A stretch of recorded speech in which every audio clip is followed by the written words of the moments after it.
Hello dear students, welcome to Navkar Digital Institute. My name Maulin Kadikar. I am a chartered accountant and PhD holder.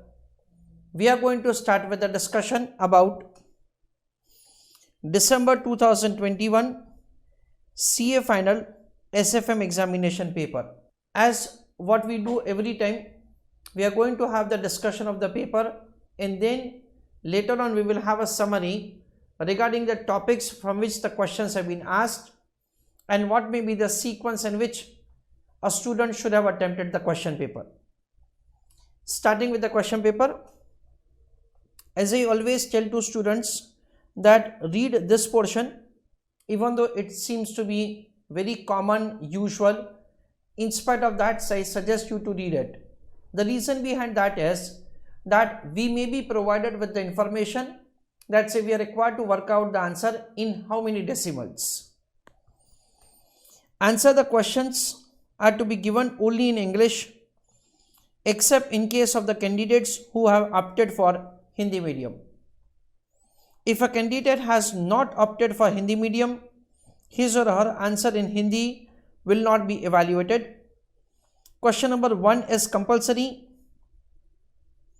Candidates are also required to answer any 4 questions from the remaining 5 questions. So the same examination pattern that say we understand, workings should form part of the respective answer. Starting with the question number 1A.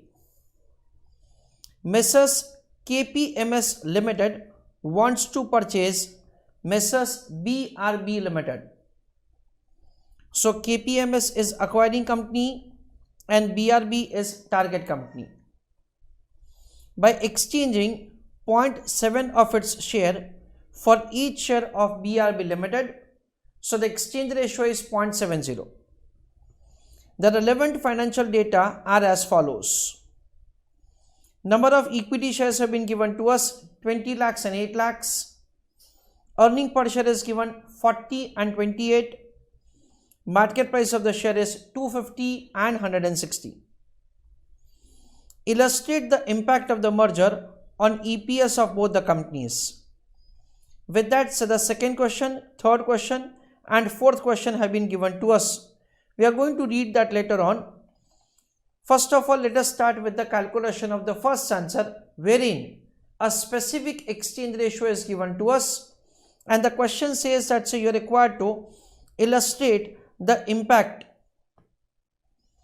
of merger on earning per share of both the companies. That is a question. So let us see that how to make the calculation of answer. Before we start calculating the answer, let us have some informal discussion. Dear students, over here earning per share of BRB Limited is provided to us before merger as 28 and for KPMS Limited it is provided as 40. Please use your calculator along with me. 28 divided by 40, exchange ratio is 0.70. The question does not provide any information regarding increase in the earning. So we understand that the earning after taxes of the merged firm will be simply the summation of the two earning after taxes, and in that case the earning per share to both the companies post merger will be exactly the same as it was before merger, and there will not be any gain or benefit due to merger. That is what we understand. Of course, we are going to make the entire calculation of answer for understanding. So the number of equity shares into earning per share will give the total earning for acquiring company. Number of equity shares into earning per share will give the earning of the target company. We'll make summation of both of them. That is the earning after taxes of the merged firm. Then taking into account the exchange ratio, EPS of the merged firm will be calculated. So let us start calculating the answer. Dear students, over here we understand that we don't have to write any note as such, but still for the purpose of understanding of this question we are going to have the writing of the note, and with that we are going to do answer. So answer of the question, Answer of question number 1A. In that, assuming that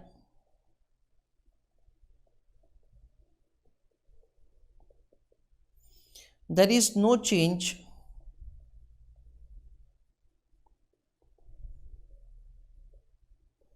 in earning of the company,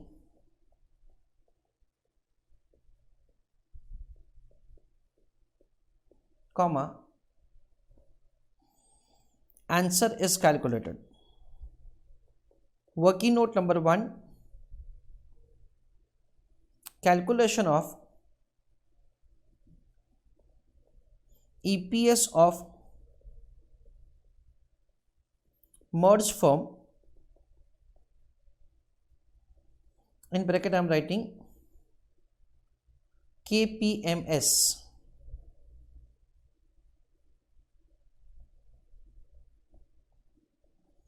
after acquisition of BRB Limited.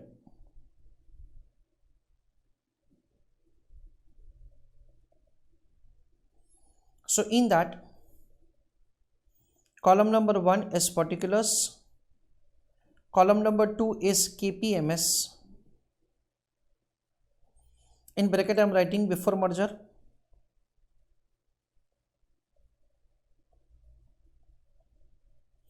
BRB, again KPMS,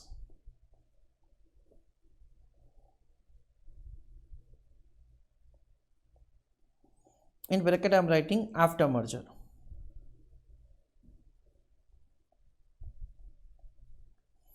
That is the way we are required to make the calculation of answer. Earning per share is given, number of shares are given, so product of both of them will give the total earning. Summation of that is the earning after taxes of merged firm, divide by number of shares of the merged firm considering exchange ratio, and then final answer can be returned. So starting with the answer, the question is providing us in the information about earning per share. For the acquiring company before merger it is 40, and for target company it is 28.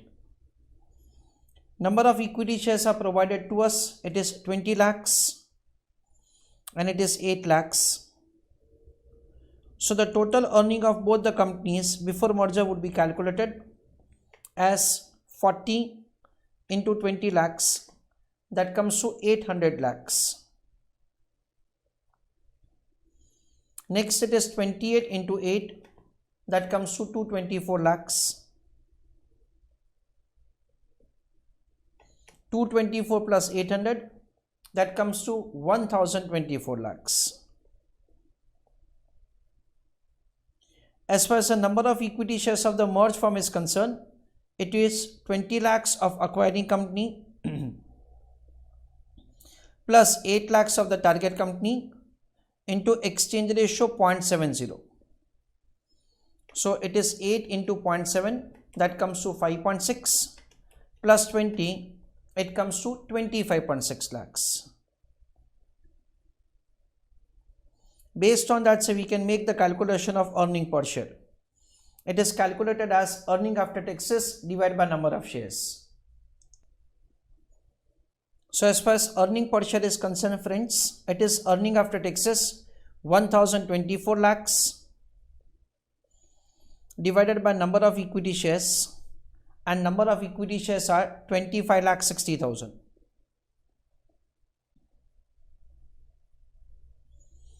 So 1024 divided by 25.6, it comes to 40 rupees per share. The question speaks that you are required to illustrate the impact of the merger on EPS. It means that we are required to compute that what is the profit or loss to shareholders of each of the company if the exchange ratio is 0.70. So now answer of the question, calculation of profit or loss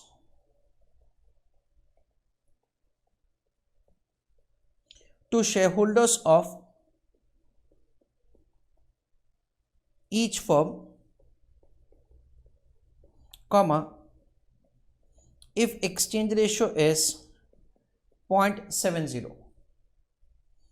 So we are required to make the calculation for KPMS and BRB. KPMS and BRB. We'll make the comparison of the post-merger with pre-merger.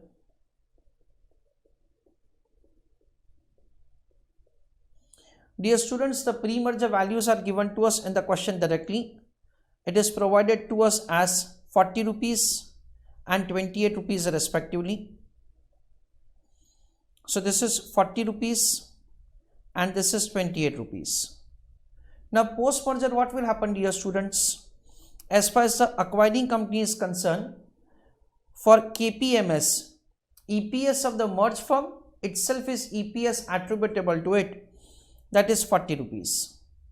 And for the target company, it is EPS of the merged firm into exchange ratio is EPS attributable to it. That comes to an amount of 28. So what is the profit or loss that we have? The profit or loss is a 0. This is what we understand. This is the answer of the A part of the question. Next question. The management of BRB Limited, that is target company, has quoted share exchange ratio of 1:1 for merger. Assuming price earning ratio of Messrs KPMS Limited will remain unchanged after the merger, what will be gain from merger for BRB Limited? That is a question. So the second part of the question is required to be calculated using the new exchange ratio, and it is required to be calculated only for the target company. That is a question. Friends, over here we already have calculated the earning of merged entity. Taking into account the revised exchange ratio, will compute the number of shares of the merged firm. Based on that EPS, price earning ratio into earning per share will give the market price. Whatever the MPS of the merged firm into exchange ratio will give MPS attributable to the shareholders of the target company. And based on that, so we are required to make the calculation of answer. We understand that says since information is provided to us about the price earning ratio, so definitely we are required to make the calculation of the answer from MPS point of view and not from the EPS point of view. That is what we understand. So let us write answer for the second part of the question. We have been provided with the information about the market price of the share, earning per share. So based on that, a simple working note first of all can be prepared for the price earning ratio before we make further calculation of answer. Working note number 1, calculation of price earning ratio of Messrs KPMS before merger.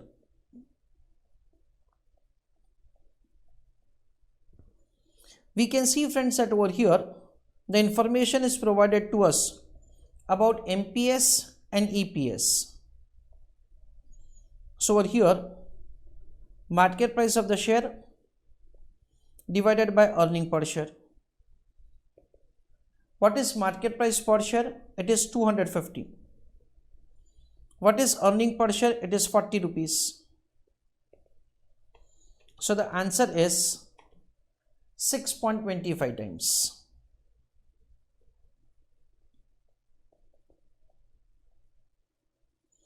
That is a way, so we can make the computation of the price earning ratio. Next, calculation of MPS of KPMS after merger. its calculation is very simple. We can start with the earning, which we already have calculated over here. The total earning of the merged entity is 1024 lakhs. Number of equity shares will change because there is a change in the exchange ratio. Earning divided by number of shares will give the revised EPS, multiplying with the price earning ratio which we have found will give the MPS. That is the way we are required to work out the answer. So the earning is 1024 lakhs.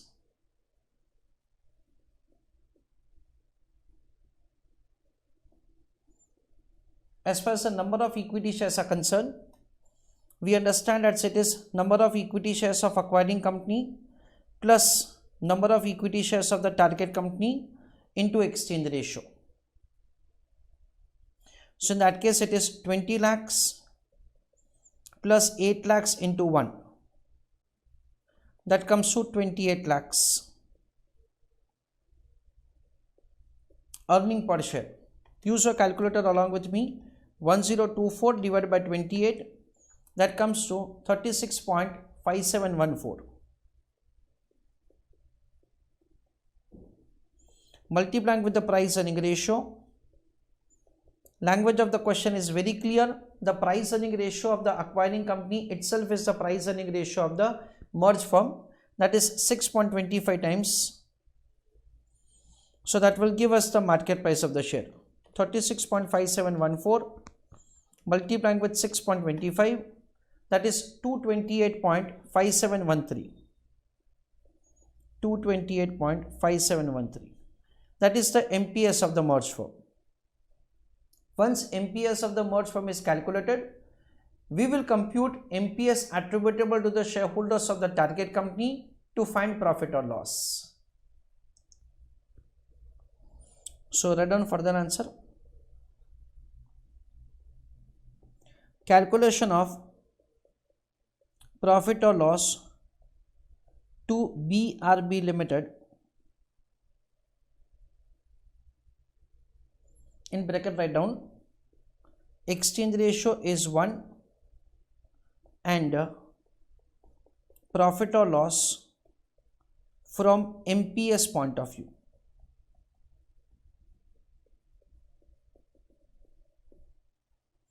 So in that case, the answer will be found like this. MPS of the merged firm into exchange ratio minus MPS of BRB before merger.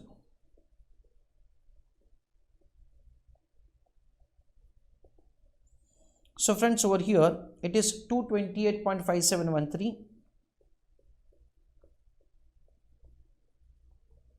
into exchange ratio 1 minus MPS of BRB before merger is 160.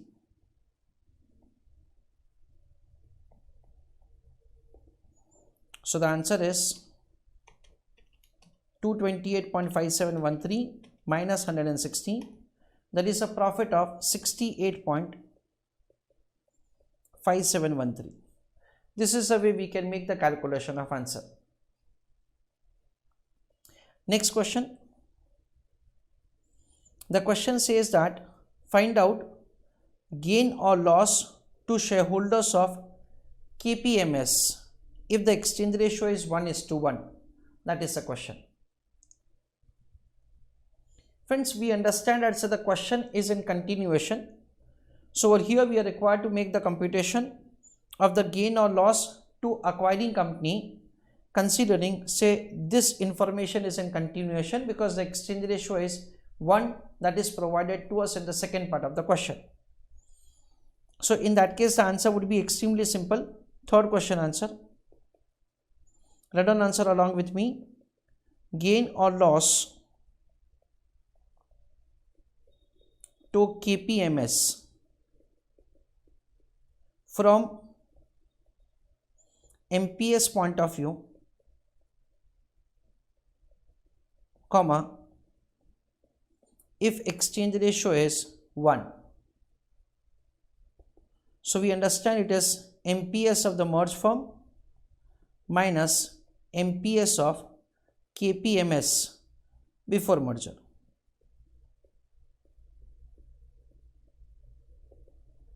So what is MPS of the merged firm? It is 228.5713, 228.5713 minus KPS of the acquiring company before merger is provided to us as 250.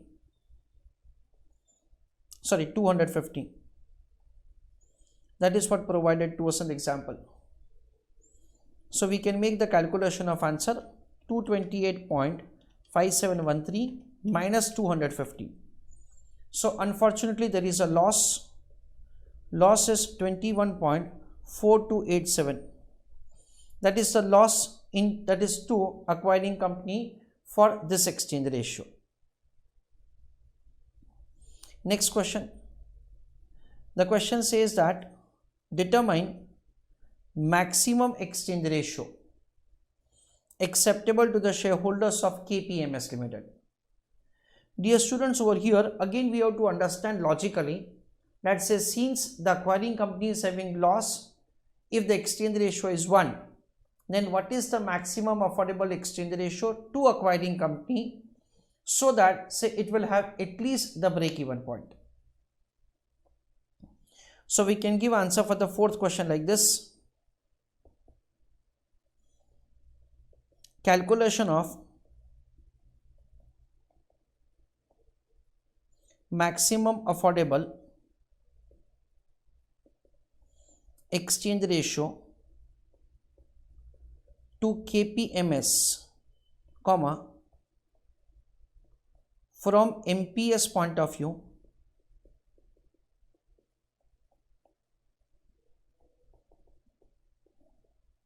so that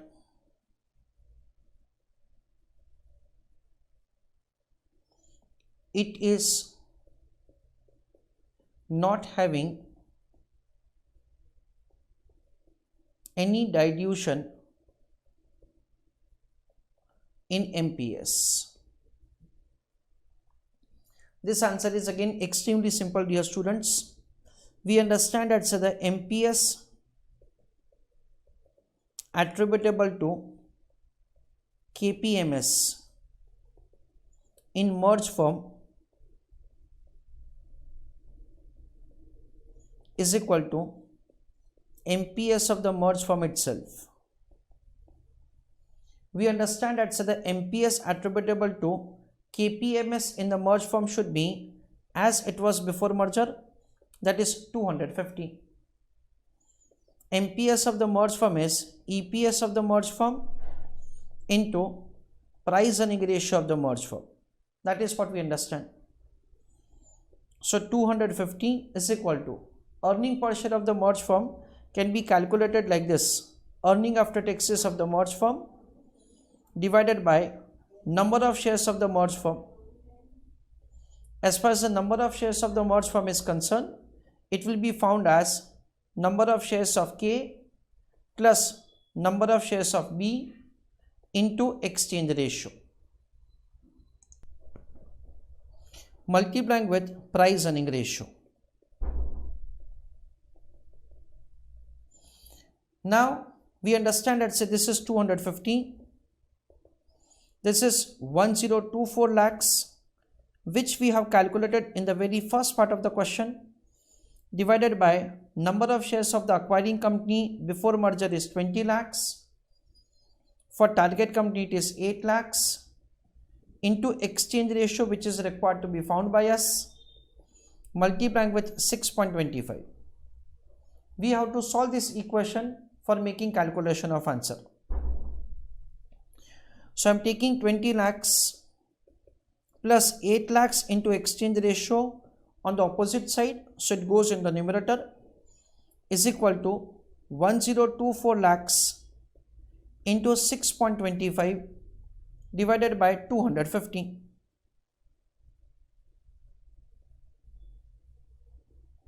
Eight lakhs into exchange ratio is equal to 1024 into 6.25 divided by 250.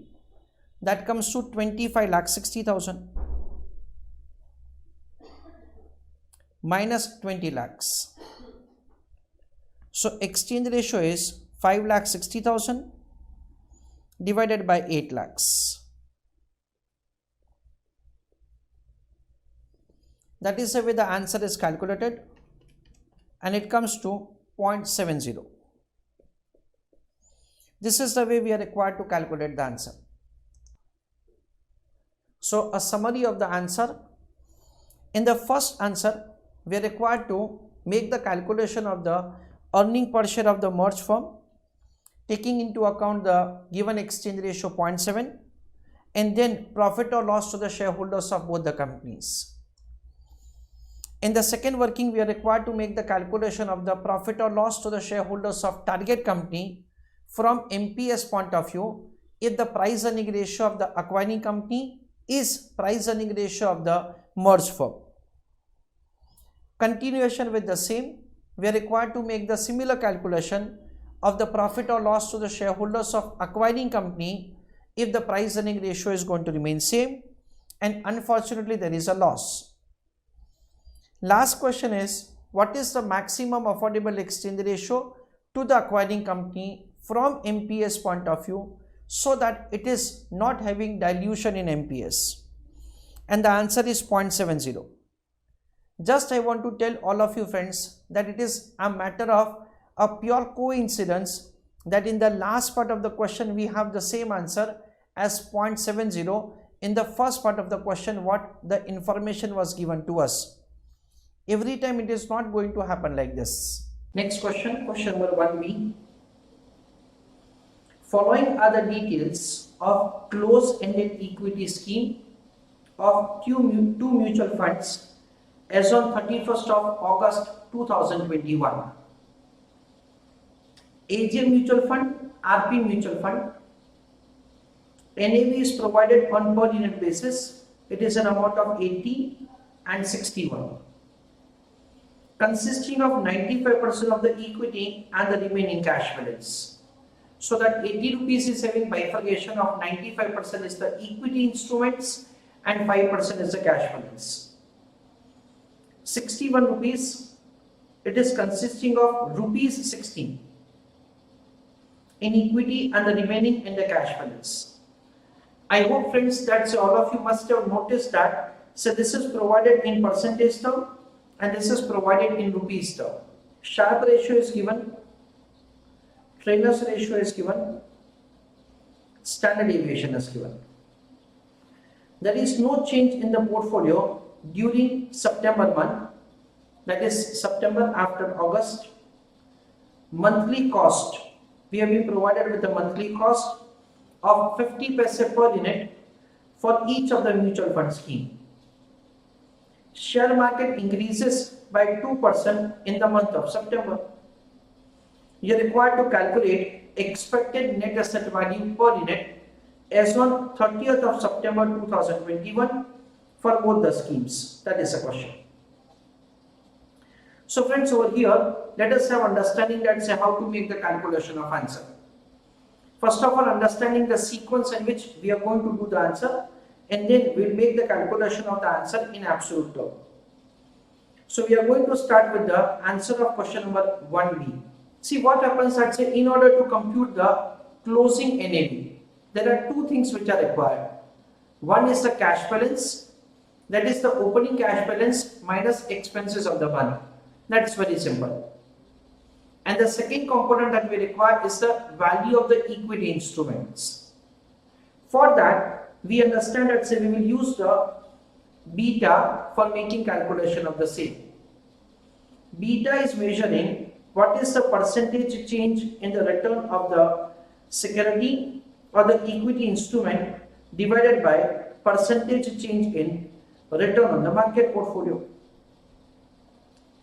We have been provided with the information that the market has increased by 2%. Whatever the beta, let us assume that the beta is 2.5. So 2.5 into 2, that gives answer 5%.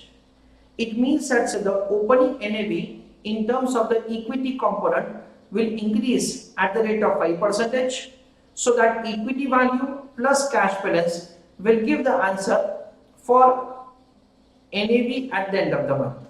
That is what we understand. Further friends, over here, I believe that say calculation of the beta is the most important point of the question. For calculation of the beta, you can see that certain information is provided to us with respect to the trainers ratio and with respect to the Sharpe ratio. Do not write anything. Let us have first of all discussion. As far as the Sharpe ratio is concerned, it is X per minus RF divided by standard deviation of the security or standard deviation of the portfolio, and the trainers ratio is X per minus RF divided by beta of the security. Basically we are interested to know that what is beta.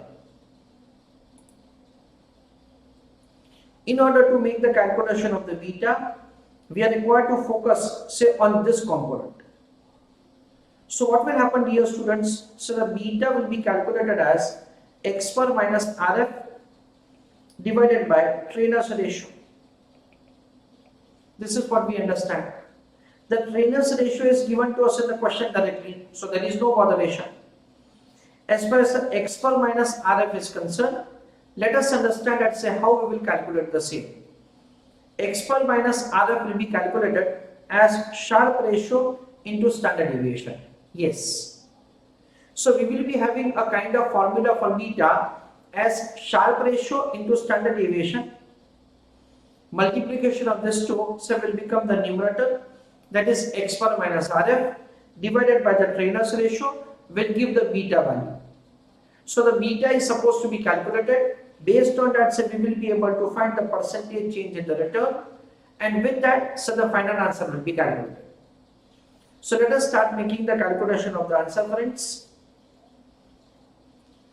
So over here, working note number 1, calculation of equity value of mutual fund AJ. For the other one, we have been provided directly with the information about the equity value which is required, but for the AJ mutual fund it has not been given.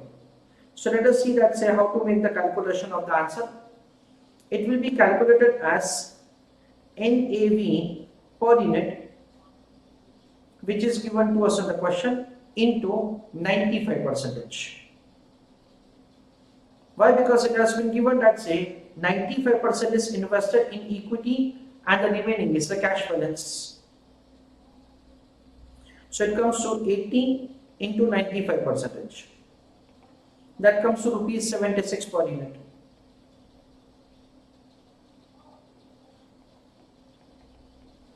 This is the very first thing that say we are required to do. Working note number 2, which I feel is very important, calculation of beta. For the purpose of beta calculation, as I have discussed with you, we'll apply the formula which we have just understood. So we understand that say the Sharpe ratio is equal to X per minus RF divided by standard deviation. So as far as X per minus RF is concerned, it is Sharpe ratio into standard deviation. That is what we understand is a kind of equation. Then we understand trainers ratio is equal to again X per minus RF divided by beta. So now beta is calculated as X per minus RF divided by trainers ratio, and X per minus RF is replaced with the formula as Sharpe ratio into standard deviation. So it is Sharpe ratio into standard deviation divided by trainers ratio. This is the way the beta is calculated. We are required to compute the beta for both the mutual fund, that is AJ, and it is RP mutual fund.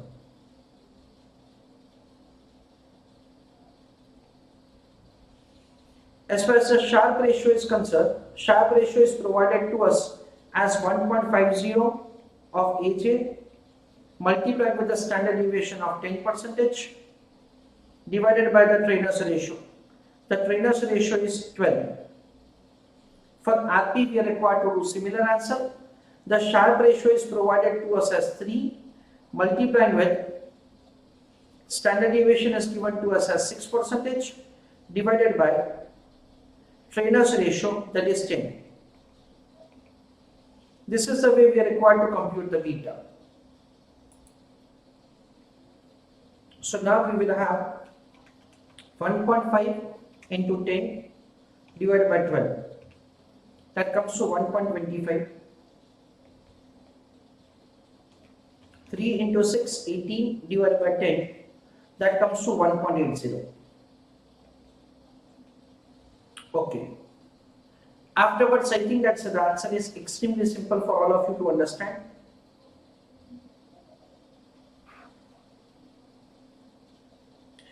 Calculation of NAV per unit.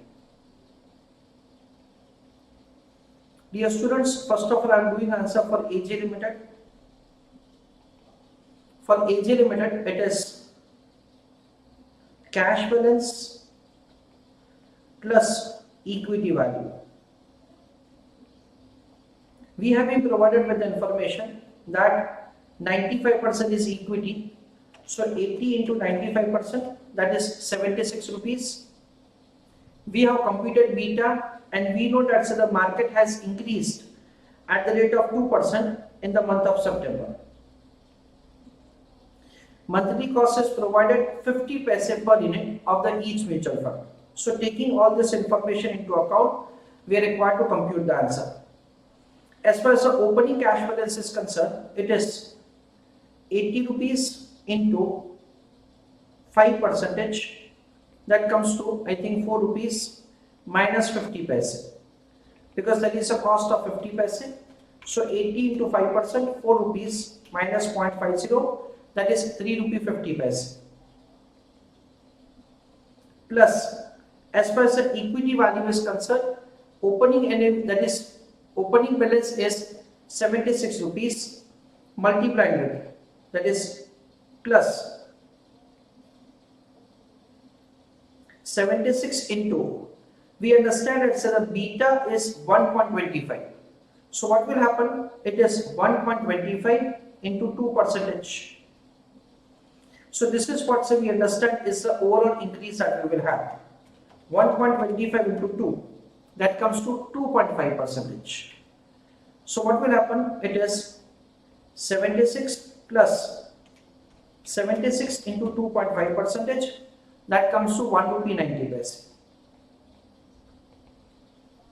So the final answer is 3.5 plus 76 plus 1.9. That comes to 81.4. This is the way we make the calculation of answer. This is for AJ Limited. Similar working is required to be made for RP Limited. Dear students, you can see that say for RP Limited, the equity value is given to us ready-made as 60 rupees. So what will happen? Again, cash balance plus equity value. Opening cash balance is 1 rupee. 61 minus 60. From that, so there is an expense of 50 paise. So 1 minus 0.5, so that will give us remaining 50 paise. Plus opening balance was 60. Plus 60 into, we know that the beta of the other security is 1.8 and the market has increased by 2%. So into 1.8 into 2%. So dear students, we understand 1.8 into 2, 3.6% is the increase. So 60 into 3.6%, that comes to 2 rupees 16 paise. So what will be the final answer? 0.5 plus 16 plus 2.16, that comes to 62.66. This is the way we are required to make the calculation of NAV per unit. This is what's the answer that we are supposed to calculate. I just give you a revision of the entire answer. Extremely simple and short question.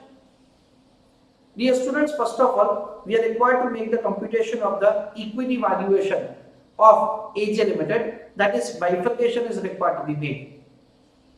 We have been given that the 95% is the equity, so the opening balance is 76. The next working which I have done, that I think is most important in the question. Making calculation of the beta, because beta will indicate that what would be the change in the equity value component. Beta is positive, market has increased, so equity value is also increasing. Regarding cash balance, we understand that whatever the expenses that you have to pay will be reduced from the cash balance in order to compute the closing balance. This is the way the closing balance is calculated in respect of both of them. Now let us see the next question. Question number 1C. What is the mode of financing? What is the mode of financing called in startup when a person attempts to found and build a company from personal finances or from operating revenue of a new company? Explain briefly the methods of this mode. Dear students, this is what we understand is the bootstrapping. That is what we understand. In case of bootstrapping, we are having the leasing, we are having the methods like we go for, that is initially investing our own funds or otherwise the operating revenue of the existing funds. That is factoring of accounts receivable, and we are having the raising the finance from the vendors. That is what we are required to write over here. So whatever you understand with respect to the bootstrapping, that is what you are required to mention over here. Let us see our next question, question number 2A, which I want to discuss in detail.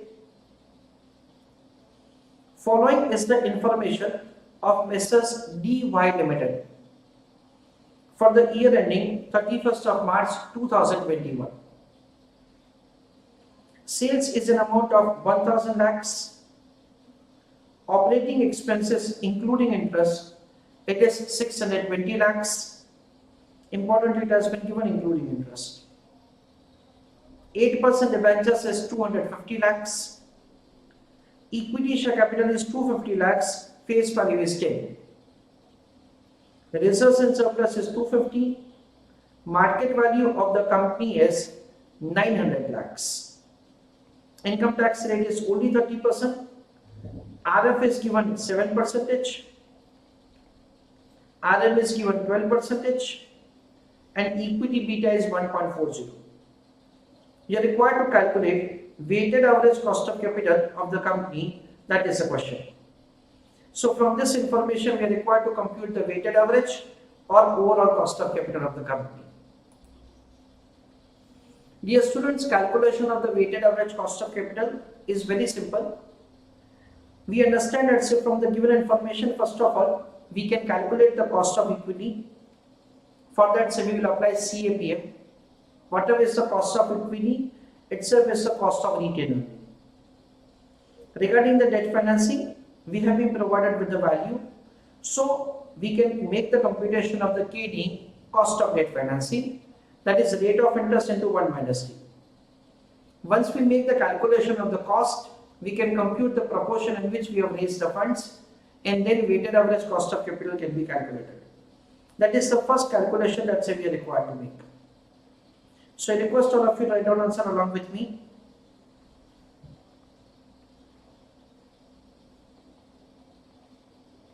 Answer for question number 2A. I am writing heading WACC. That is weighted average cost of capital calculation. So in that, Step number 1, the kind of working that I do usually is this. Step number 1, calculation of cost of capital.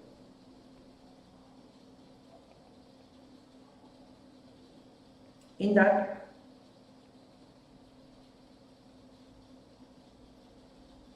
we'll make the calculation of cost of equity using CAPM, that is RF plus beta into RF minus RF.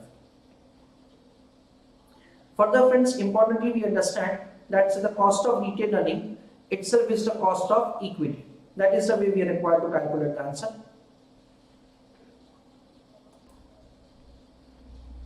The risk-free rate of return is given to us as 7% plus beta is given to us as 1.40. Return on the market portfolio is 12% minus risk-free rate of return is 7%. Please use your calculator. 12 minus 7, that comes to 5. 5 into 1.4, that comes to 7. 7 plus 7, it comes to 14%. Next is, we'll make the calculation of cost of debt financing. KD. It will be calculated as rate of interest into 1 minus income tax rate. That is the way the KD will be calculated. Rate of interest is provided as 8% and income tax rate is only 30%. So here it is 8% into 1 minus 0.3. That comes to 5.6%. This is the way the cost is calculated. Step number 2. In that, calculation of WACC, weighted average cost of capital. Let us see how to calculate the answer. It is source of finance, that is column number 1. Amount, that is column number 2. Weight or proportion is column number 3. Cost and weight into cost. That is the way we are required to make the calculation of answer.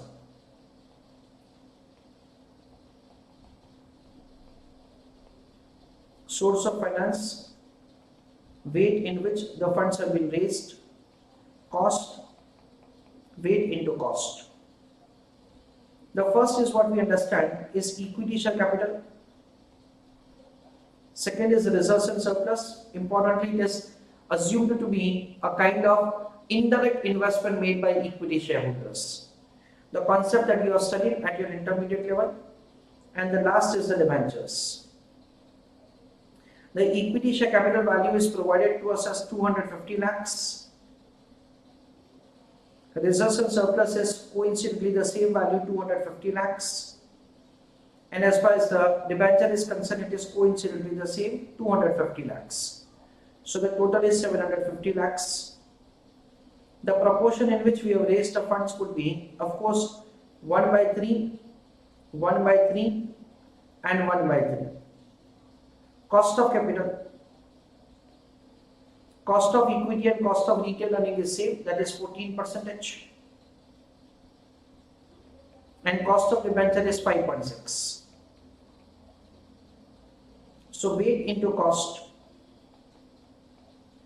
That is the way weighted average or overall cost of capital can be found. 14 divided by 3, that is 4.67. Again it is 4.67. 5.6 divided by 3, it is 1.87. So the final answer is 4.67 plus 4.67 plus 1.87. That comes to 11.21%. That is the way weighted average or overall cost of capital can be found. So friends, this is the way we do the answer of the first part of the question, wherein weighted average or overall cost of capital is calculated. Second part of the question is calculate the economic value added. That is the question. Let us see how to make the calculation of answer. Dear students, we have been provided with the sales and operating expenses including interest. So So we understand something like this. Everybody is requested to pay attention. Answer for the second part of the question, in which EVA is required to be found. Don't write anything, let me explain you first of all. For that, so the formula would be net profit after taxes minus capital employed into weighted average cost of capital. This is a formula which we are required to apply. What is net operating profit after taxes, dear students? It is EBIT into 1 minus T minus capital employed, that is an amount of rupees 750 lakhs, into whatever the answer that say we already have found, that will be helpful to us for doing this answer. It is 21%. Now, how to make the calculation of the operating income is the only thing that say we have to understand. So I request all of you to write down answer along with me. Working note number 1, calculation of EBIT. Sales. It is an amount of 1000 lakhs. Operating expenses including interest, 620 lakhs. Less operating expenses, 620 lakhs in bracket including interest. So we have this as earning before taxes, that is 1000 minus 620, that comes to 380 lakhs. Now friends, what we can do, we can add interest. What is the amount of the interest? We understand it is 250 lakhs into 10%.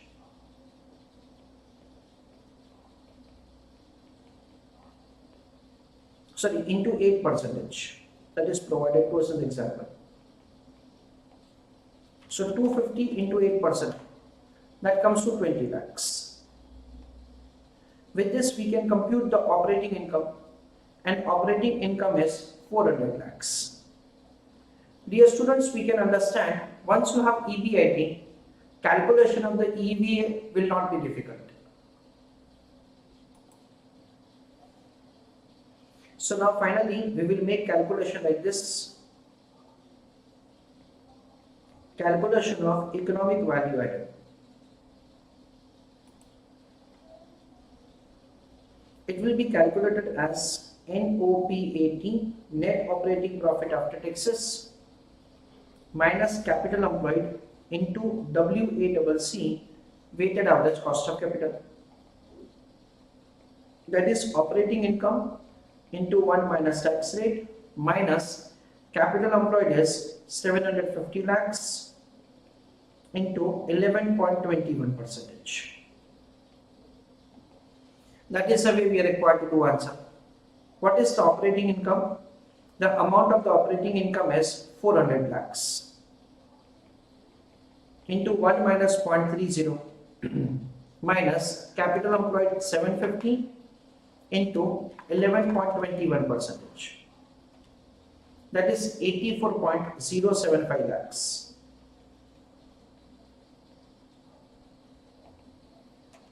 $400 into 0.7, 280 lakhs.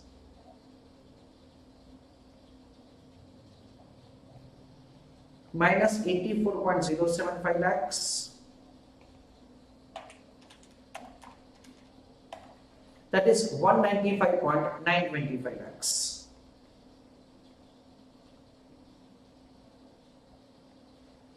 This is the way we make the computation of the EVA. Okay. Next question, we are required to make the computation of market value added. Now friends, as far as the market value added is concerned, it is very simple. It is the difference between the market value of the equity share and book value of equity share. We can see that over here, market value is provided to us as 900 lakhs. We have been provided with the information about the book value. It is 500 lakhs. So 9 minus 5, it is 400 lakhs. So let us answer the question. Answer for the third part of the question. Calculation of market value added. It will be found as market value of equity share minus book value. As far as the market value of the equity share is concerned, it is 900 lakhs minus book value.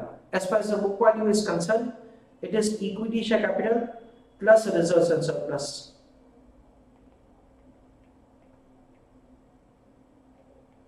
$900 lakhs minus 250 lakhs plus 250 lakhs.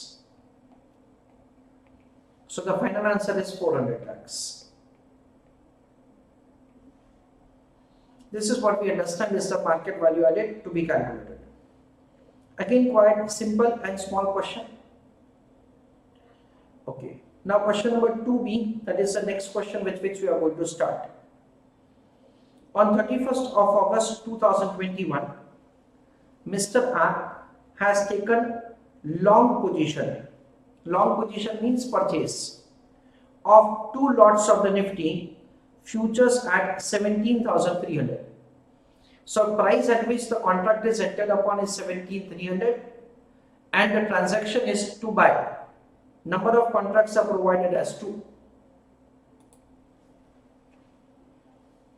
One lot of the Nifty is 50 times, lot size is given. Initial margin is 10% of the contract value. Maintenance margin is 80% of the initial margin. The closing price of 5 days are given below. We have been provided with the closing price of 1st, 2nd, 3rd, 6th and 7th. You are required to, first question, prepare a statement showing on the daily balances in the margin account and the payment on margin call if any. Second question, compute the gain or compute the loss of Mr. R if the contract is squared off on 7th, that is on the last day. What would be the gain or loss if Mr. R had taken short position? That is the question. So there are 3 questions which have been provided to us over here. Let us have understanding, let's say how to make calculation of this answer. So friends, over here, first of all we are required to make the computation that what is the amount of the maintenance margin. Then we will compute that on daily basis what is the amount of the profit or loss that the trader will have. Then we are going to prepare the margin balance, that is a statement will be prepared. That is the sequence in which we are supposed to calculate the answer. As far as the amount of the maintenance margin is concerned, it has been given, it is based on the initial margin. So automatically we are going to calculate the initial margin 2, that is 17,300. That is the price at which the contract is entered upon, multiplied with 50, that is the lot size, multiplied with 2, that is 2 contracts have been entered upon, into 10%. This is the amount of the initial margin into 0.8, that is 80% of that is the maintenance margin. This is the way we are required to start with the answer. Gradually, when we are going to make further calculation, I will discuss with you, let's say how we are supposed to prepare the margin account and when we are supposed to ask for the margin call. That is an important point in the question, of course. So we are doing question number 2b, dear students. In that, working note number 1, calculation of amount of maintenance margin.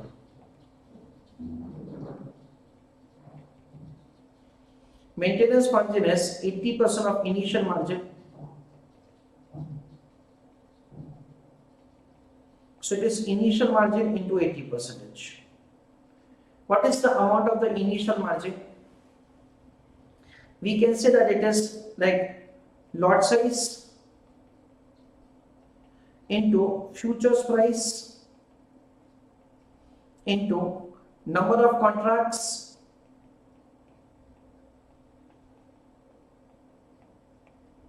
multiplication of all of them into 10%. Why? Because the initial margin is 10% and of that 80% will be calculated. The futures price is 17,300, dear students. Lot size is 5015.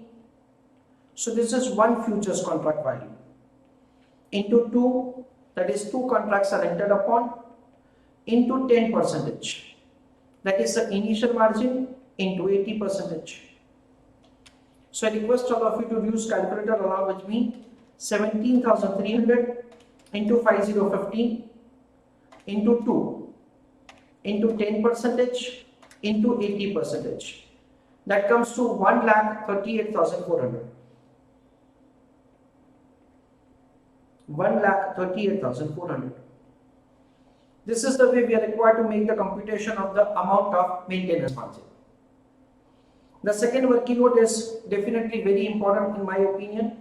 Working note number 2, calculation of profit or loss on daily basis. Let us see how to make the calculation of answer. It is date,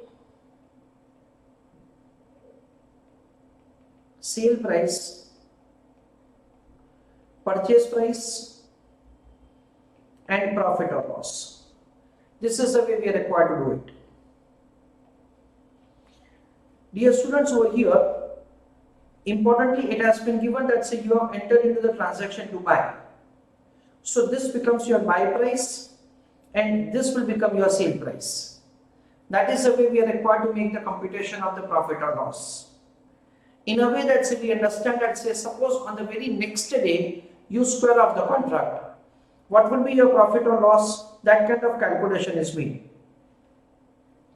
So over here we understand that the selling price is 17340 on 1st of September.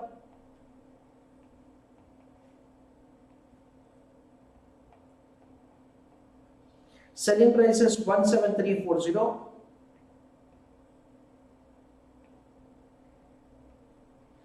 Purchase price is 17,300. So difference of that is a profit or loss. Now calculation of the profit or loss would be like this: 17340 minus 17300 multiplied with the lot size which is provided to us as 5015 multiplied with the number of contracts in which we have entered upon, that is 2. So please use your calculator. 17340 minus 17300. So that is a profit of 40 into 5050 into 2. That is the way answer is calculated. It is an amount of rupees 4,000. Now 2nd of September,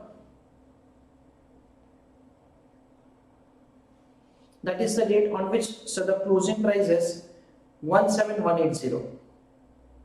So let us have understanding that say how to make the calculation of answer in this case. See, originally we had a contract to buy at 17,300. Okay. So if at all you make a comparison with the original one, then 17180 is the sale price minus 17,300 is the buy price. So there is a loss of 120.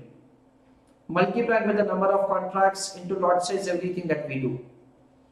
However, we understand that there is a profit which has been credited over here that is equal to the difference of these two. So we are required to debit that profit also. In a way that the profit which has been given to the trader is required to be taken back. That is the reason what we will do, dear students. This 17340 will be taken as the purchase price and 17180 will be taken as a sale price. That's it. This is the way we are required to make the calculation of answer. So over here, say For the next day, this is the sale price and this is the purchase price. Subsequent to that, this is the sale price and this is purchase price. This is the way we are required to make the computation of the profit or loss on daily basis. In a way that is what technically we know, that's the marking the contract to the market. So whatever the changes on the daily basis is required to be incorporated. So we take like the 3rd of September. In that, so the closing price is 16990. Then it is 6th of September.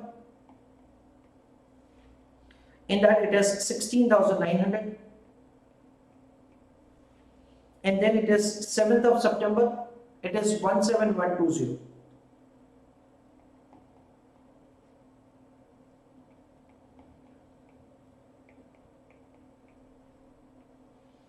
This is what we understand is the sale price.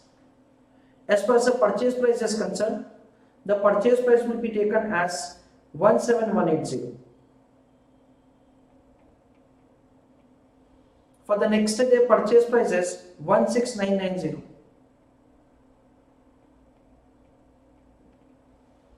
For next day, the purchase price is 16,900. Okay.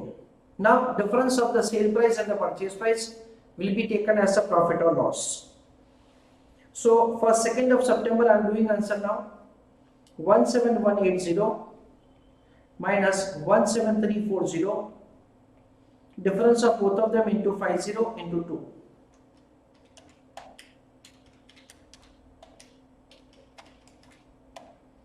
So 160 into 100, that comes to 16,000.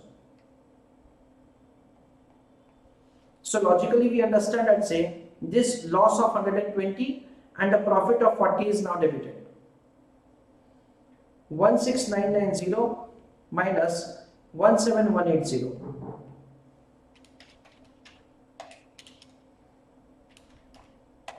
Difference of that is the loss of 190 into 50 into 2.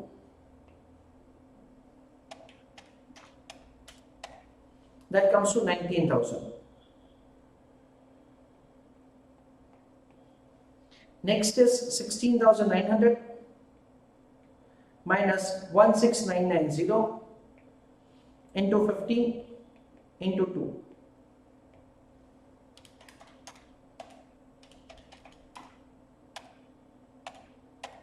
That comes to further 9,000. Next is 17120 minus 16,900 into 5050 into 2.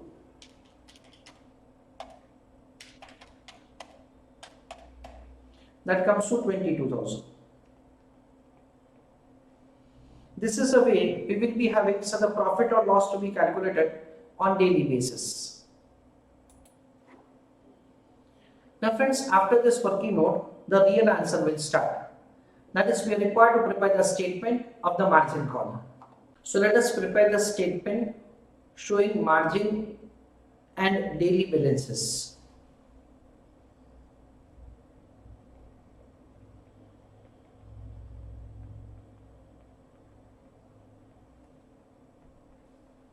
Column number 1 will be date. Column number 2 is particulars. Third column is amount. When you initiate the transaction, at that time we understand we are required to make the payment of initial margin, which we already have calculated. The amount of the initial margin is 1,38,400 divided by 0.8, that comes to 1,73,000. That is the initial margin which has been paid.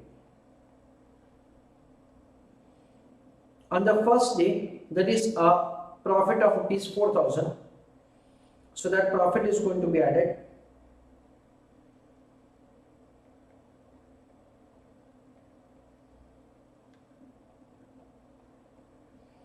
So on first we will have the closing balance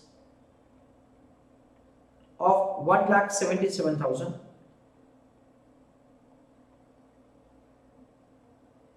On second, there is a loss of 16,000.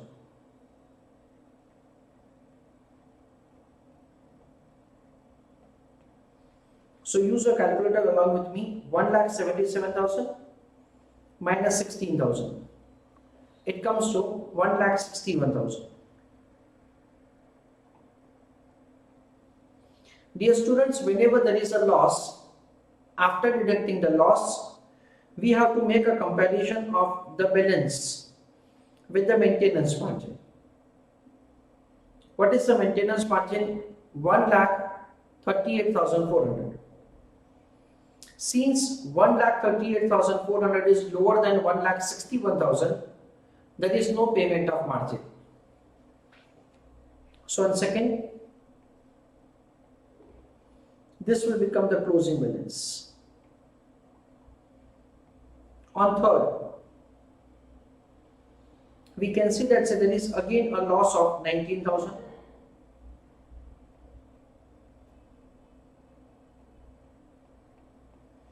So 1,61,000 minus 19,000. It comes to 1,42,000.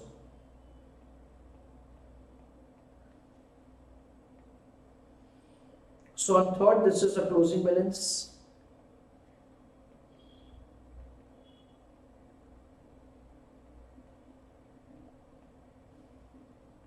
Again, the balance has not fallen below maintenance margin after deducting the loss. So there is no margin call. On fourth, that is on sixth, I'm sorry, there is again a loss of 9,000.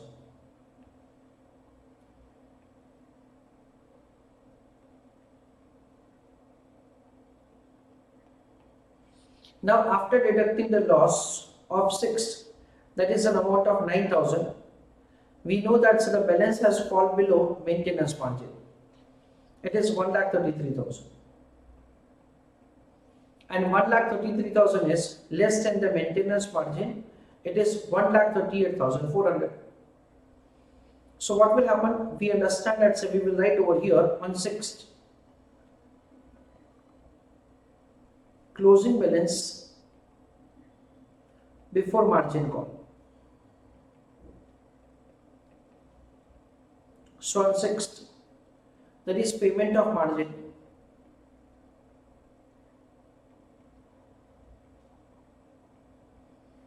Dear students, such amount of the margin will be paid so that the closing balance will be equal to the initial margin. Yes, the margin will be paid whenever you are required to make the payment of margin. It will be of such an amount so that the balance equals to the initial margin. So we understand 1,73,000 minus 1,33,000.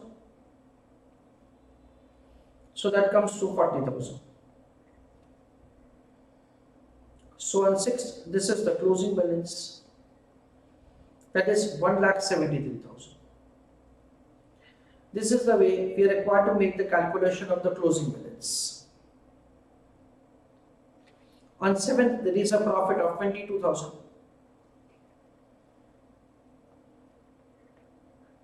Simply that profit will be added. That is 22,000. So on seventh, we will be having closing balance because there is no question of the margin call. If at all there is a profit. So 173 plus 22. It is 1,95,000. This is the way we are required to make the computation of the closing balance, say for 7th. And this is the way, friends, we understand that the answer of the first question is over. Prepare a statement showing the daily balances in the margin account and payment of the margin call, if any. That is the way we have completed the first question answer. So after preparing the margin statement, now we are going to make the calculation of the next question answer. Compute the gain or loss of Mr. R if the contract is squared off on 7th. In that case, the answer is again very simple, friends. We understand that say we took a long position and the price was 17,300 and the square off price is 17120. So we understand that's the answer of the second part of the question.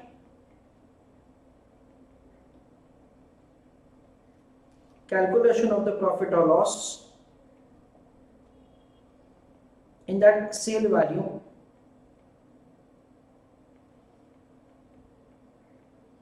minus purchase value. Difference of that is the profit or loss that we have. The sale value is 17120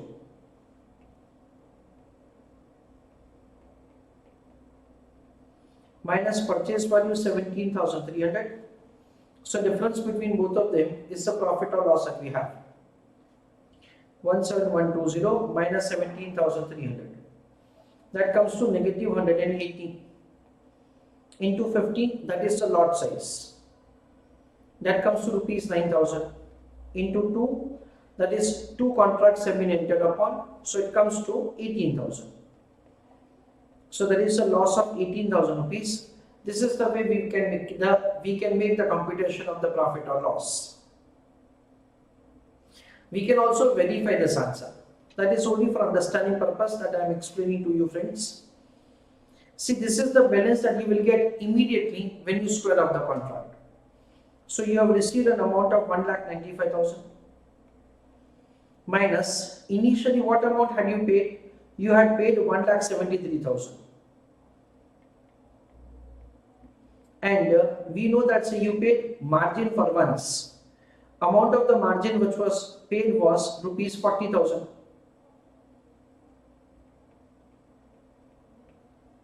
So you can use a calculator. 1,95,000 minus 1,73,000 minus 40,000.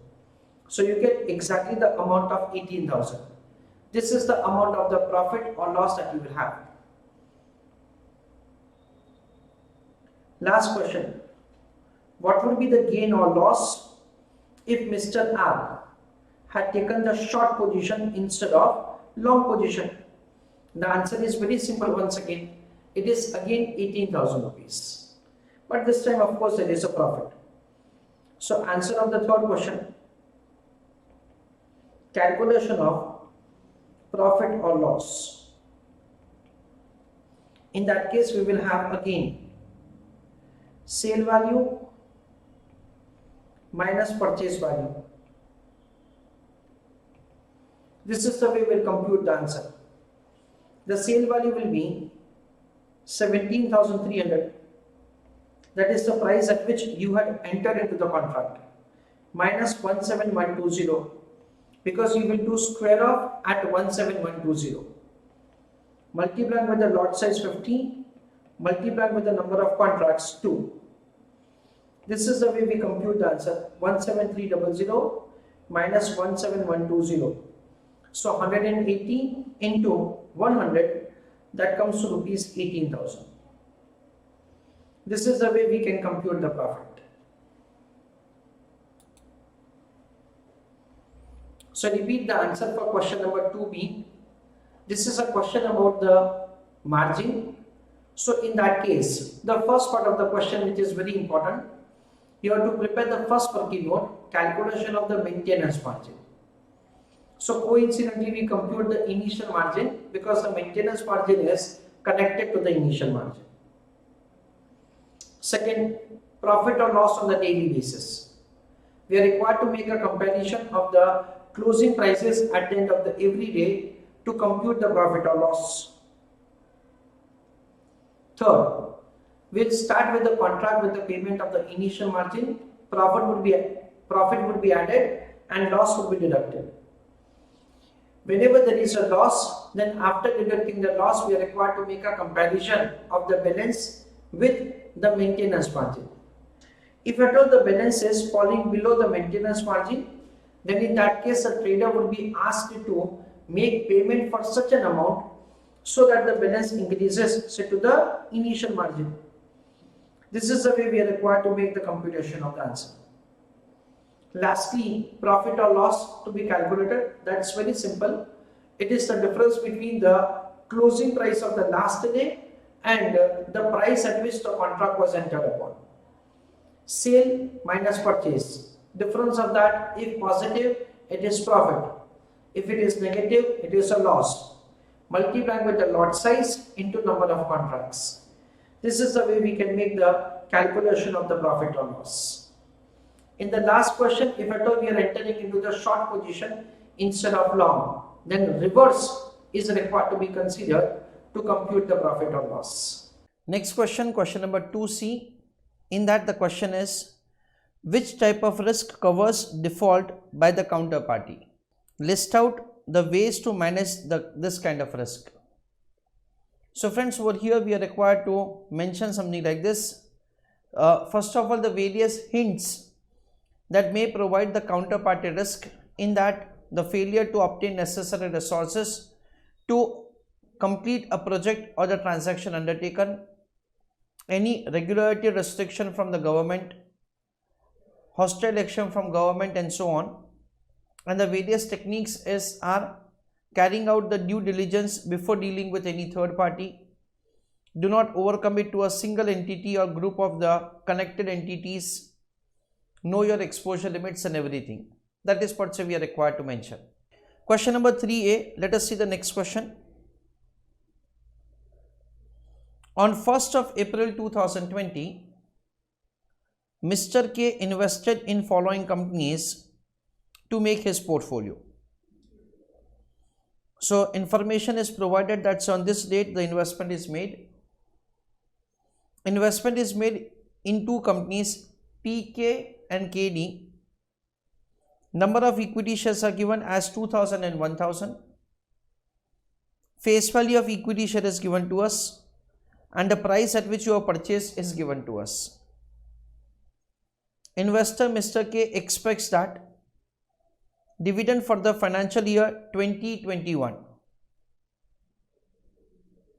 of PK Limited and KD Limited will be 40% and 50% respectively. Just be little bit careful, dear students. Let's say whatever this order which they have, that is provided PK and KD, that order they may change over here. So just be little bit careful in examination. So 10 rupees into 40%, that comes to rupees 4. 10 rupees into 50%, that comes to rupees 5. That is the way the dividend per share can be calculated. The second is the probability of the market price at the end of the year, as under. Probability is given to us, market value of the share of PK is given, and for KD is given. So the sequence is not changed. You are required to calculate expected market price of the equity share of both the companies at the end of the year. Simple mean value is required to be found. Probability into market price, product of both of them, and summation of that is the mean value. Second is to calculate the expected average return of the portfolio. That is a question. We are required to make the calculation of the portfolio for the year 2021. That is the way we are required to do. So the second part of the question. So let us make calculation of the answer, dear students. First of all, very simple, calculation of the expected market price of the share. So please write an answer for the question. Calculation of expected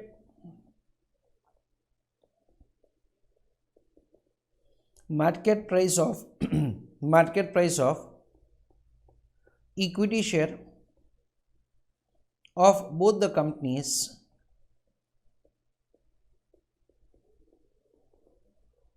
as on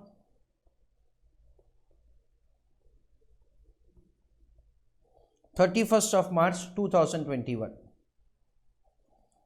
So for that we will prepare a simple table like this. Column number 1 will be probability, then MPS, market price of the share of PK Limited. Let us assign X variable to it. So probability into X. Again market price per share of KD Limited. In that, say let us assign y variable to it. So it is probability into y. That is the way we are required to make the computation of the mean value, expected value. That is expected market price of the share of Pk and expected market price of the share of Kd will be calculated. So the answer will be found like this. Column number 1 probability, in that it is 0.40, again 0.40 and 0.20. Market price of the share of Pk Limited is 200, 240 and 260, and for Kd Limited it is 300, 320 and 350. So probability into price, that is the way we will compute the mean price. So 0.40 into 200, that comes to 80.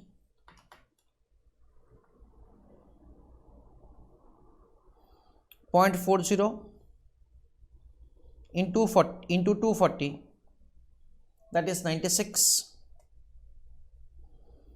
0.20 into 260, that comes to 52.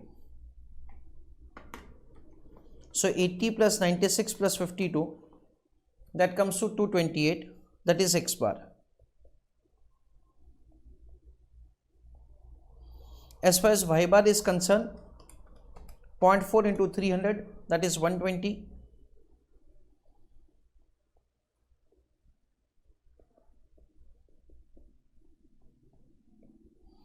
0.4 into 320,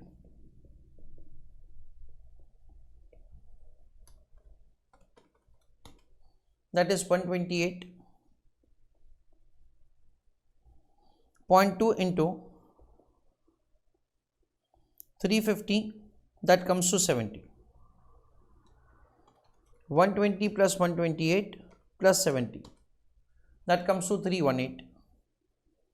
That is the way expected market price of the share at the end of the year can be calculated. Now let us see the second part of the question. The second part of the question says that calculate expected average return of the portfolio for the year 2021. So dear students, what we can do, we can make the computation of the answer after making calculation of the dividend, taking into account the price at which the security is purchased, and based on that, say we can compute the answer. So let us start calculating the answer for the same. So answer for the second part of the question, in that calculation of average return of portfolio.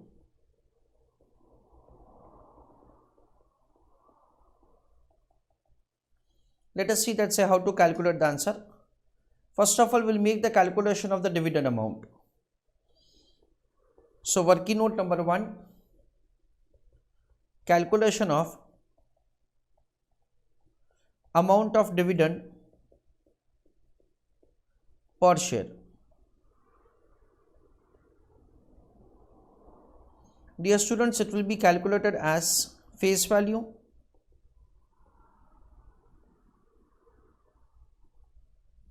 into rate of dividend.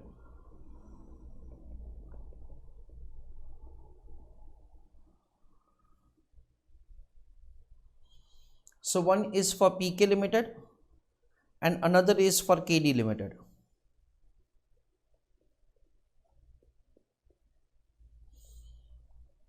Rate of dividend is provided to us as 40% and 50%.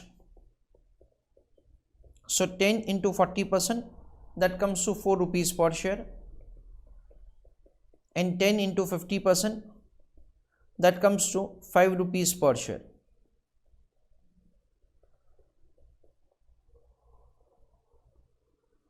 That is the way the amount of the dividend can be calculated.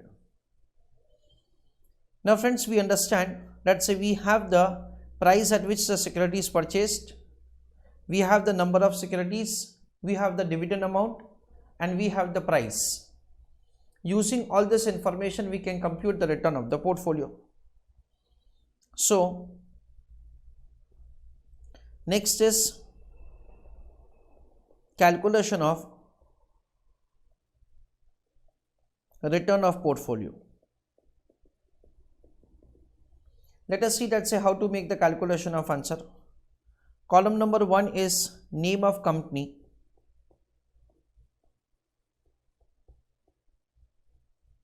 It will be PK and KD. As far as the investment amount is concerned,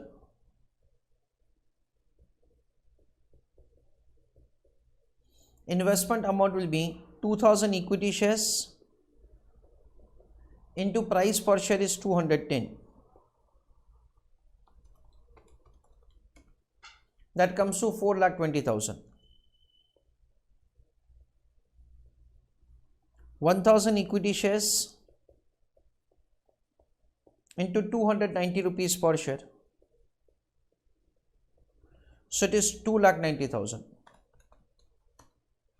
So the total amount of the investment that you have made is 7,10,000.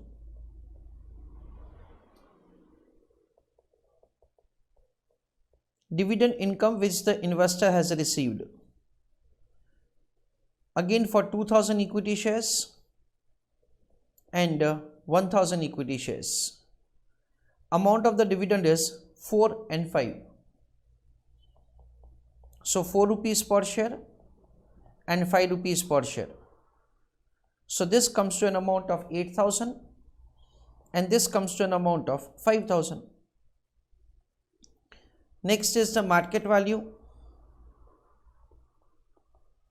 at the end of year. We already have calculated P1. It is 228 and 318. So it is 228 and 318. That is the price per share. Into number of shares are 2000. Into number of shares are 1000. Based on that, the market value will be found at the end of the year.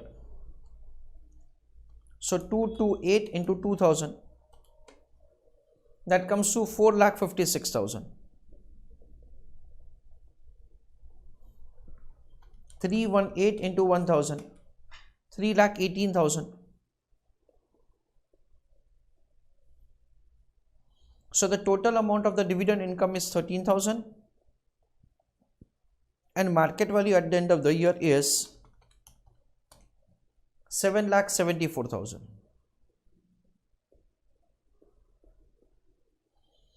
This is the way we can make the calculation of the values. So we can make the calculation of the return of the portfolio as dividend plus P1 minus P0 divided by P0 into 100. This is a simple way by which you can compute the return. So over here the dividend income is 13,000 in total plus 7,74,000 minus 7,10,000 whole divided by 7,10,000 into 100 for getting answer in percentage term. This is the way you can do answer, dear students. So 774 minus 7,10,000, that comes to 64,000 plus 13,000. So total 77,000 upon 7,10,000 into 100. That comes to 10.85%. This is the way the return of the portfolio is calculated. So friends, over here the proportion in which you have made investment, the price appreciation, dividend, everything is considered. Just for understanding purpose, I show you a different method. What you can do, dear students, you can also do working like this. It is again name of the company.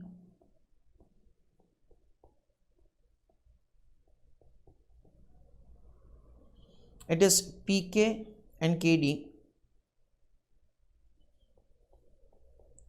amount of the investment which has been made is 4,20,000, 2,90,000.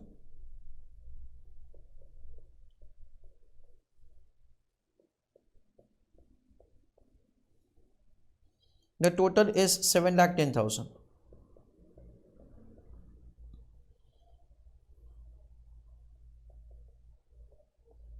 Weight or proportion in which investment is made 72 upon 42 upon 71, so 0.5915.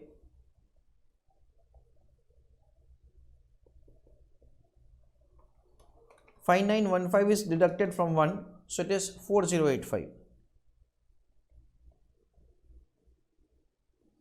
That is the way we can compute the proportion in which investment is made. Afterwards, you can compute the return. As far as the return calculation is concerned, it will be calculated taking into account the dividend and price change. So as far as the dividend is concerned, dividend is rupees 4. P1 is concerned 228. So 4 plus 228 minus the price at which you have purchased is 210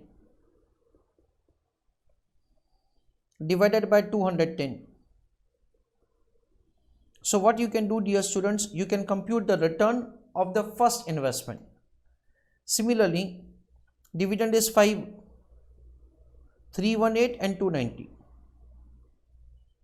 So 5 plus 318 minus 290 divided by 290 once again to compute the answer in percentage term. So I request all of you to use your calculator along with me. 228 minus 210, 18 rupees, plus 4, 22 rupees, divided by 210 into 100, so 10.48 percentage. 318 minus 290, that comes to 28, plus 5, 33, upon 290, into 100 for getting answer in percentage term, 11.38. Okay, so what you can do, dear students, weight into return. So it is 0.5915 into 10.48. 0.5915 into 10.48. That comes to 6.20. 4085 into 11.38. It is 4.65. Okay, so 6.20 plus 4.65 is 10.85. That is the way you can make the computation of the weighted average return. So either of the way you can have the presentation of the answer to compute return of the portfolio, which is simple weighted average. This is what we understand. So let us have a small summary of the entire answer. In the first part of the question, we are required to compute the expected market price of the share at the end of the year, which we have found as the probability into market price. That is the way we have computed the expected price. That is 228 and 318, simple mean value. Second part of the question, we are required to compute the average return of the portfolio or return of the portfolio. For that, say first of all, simply we have prepared a working note for the dividend income, and then return of the portfolio is calculated taking into account the proportion in which investment is made and respective return. In a way that say we can make the computation that say what was the total amount that we had invested, what is the dividend income, and what is the price change. That is a way we find it is 10.85 percentage, or you may be more conversant with the weighted average return portfolio formula, weight into return, weight into return. So first of all, you compute the return, you multiply it with the respective weight, and with that return of the portfolio is calculated. Let us see the next question, dear students. Question number 3 On 1st of July 2021, Mr. P has made following investments. Information is provided about a company called ML Limited, number of equity shares in which investment is made is 1000, beta is given 1.25, and price at which you have purchased the investment is 700. He wants to hold the investment till end of September 2021. So July, August and September, that is a time period of 3 months provided to us, with an expectation of the huge dividend to be announced in annual general meeting. On the date of investment, September Nifty futures are quoting at 17,500. So the question is providing the information that on this date, Nifty value for the September is having this value, that is futures index value is given to us 17,500. Tradable with a lot size of 50 for each contract, means lot size is given to us. You are the investment advisor to Mr. P. There are 3 questions provided to us. First question is, please advise Mr. P how to hedge his market exposure using the available beta. Calculate the profit or loss of Mr. P during the expiry of September 2021 futures in the following situation. Nifty futures rises by 10% and ML Limited falls by 5%.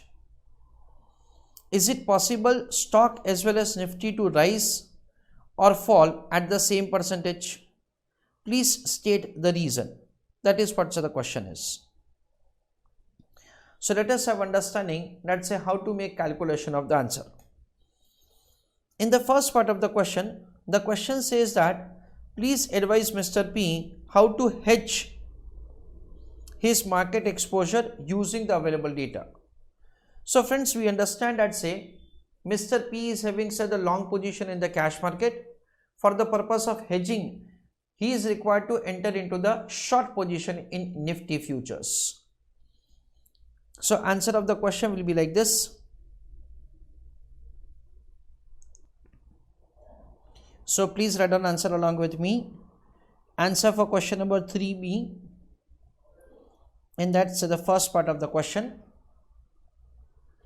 The question says that say please advise Mr. P how to hedge his market exposure. So answer of the question is like this. Mr. P has long position in cash market.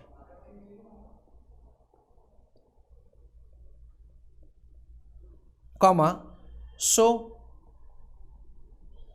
Mr. P is required to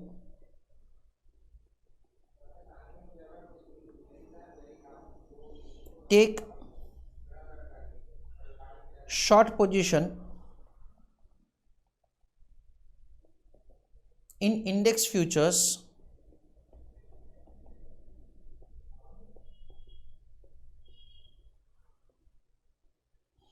for the purpose of hedging.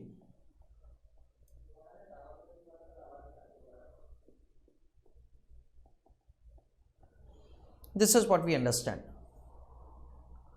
So we'll make the calculation of the number of contracts to be sold. It will be calculated as value of the portfolio into beta of portfolio minus beta required divided by futures index value into lot size. This is the way we are required to make the calculation of answer. Dear students, investment is made in 1000 shares. The price at which the investment is made is 700. So 700 into 1000, 7 lakhs is the value of the portfolio. Into beta is 1.25 minus beta required is 0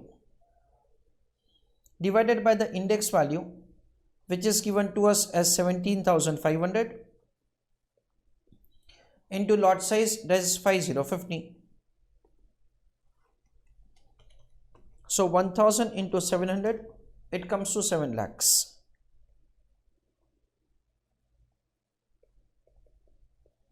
into 1.25 divided by 17,500 into 5015, 8,75,000.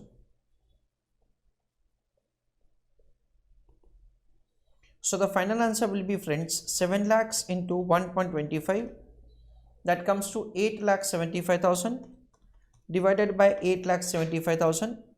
So it is one contract that is required to be sold for the purpose of hedging. Second part of the question, calculate the profit or loss to Mr. P during the expiry of September 2021 futures contract in following situation. It has been provided that the Nifty future rises by 10%, ML Limited falls by 5%. So over here the question is providing the information that say what will be the profit or loss. So that is what we are required to calculate. So let us see answer of the second part of the question.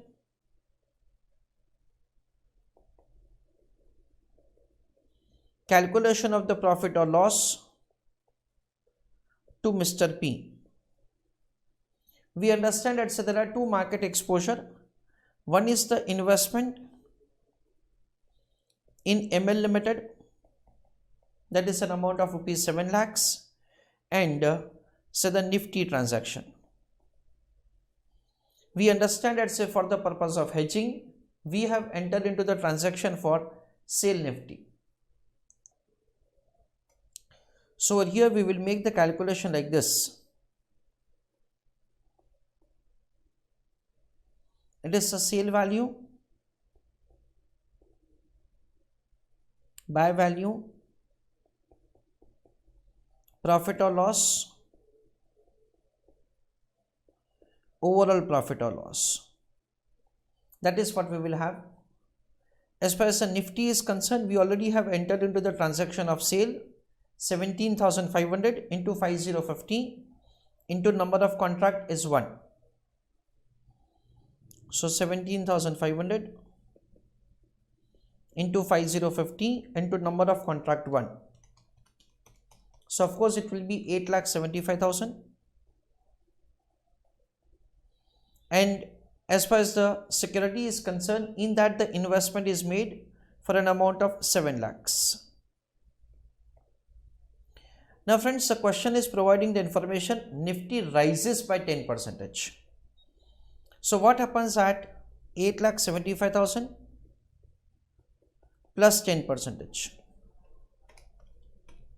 It comes to 9,62,500. So 962,500 is deducted from 8,75,000. So there is a loss of 87,500. This is the way we compute the profit or loss for Nifty. As far as the investment in the security is concerned, in that say unfortunately it is reducing by 5%. So over here it is 7 lakhs minus 5%. So it comes to 6,65,000 minus 7 lakhs. It comes to loss of 35,000. So unfortunately what happens at say the investor is making loss in both the transactions, and the total amount of the loss is 1,22,500. That is the total loss that the investor has. It is 1,22,500.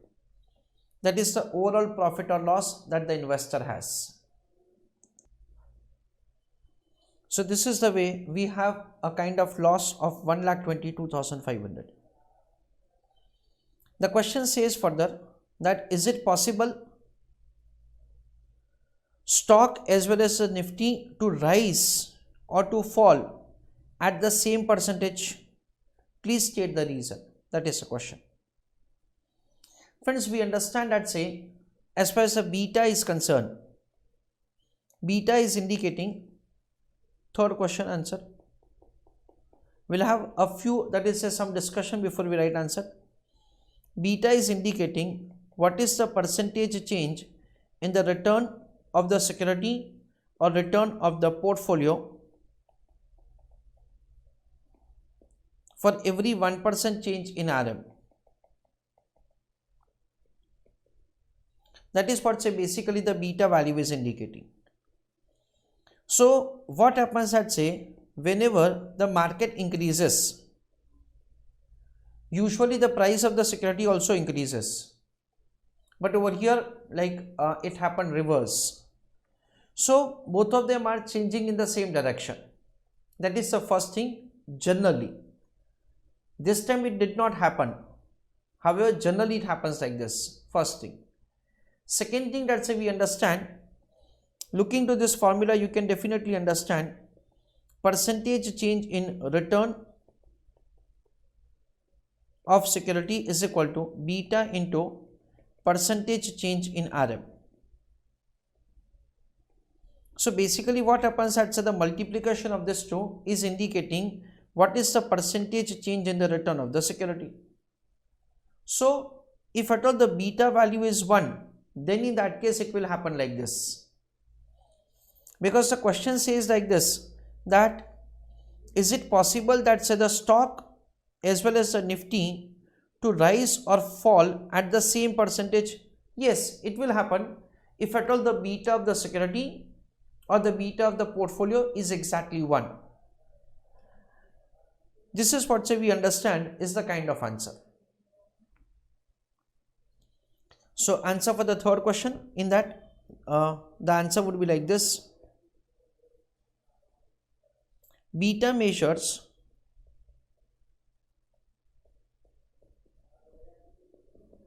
what will be percentage change in security or portfolio's return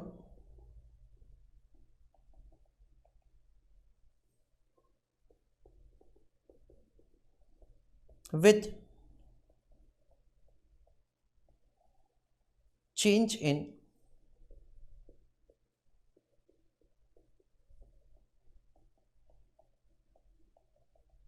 market portfolio return. Full stop.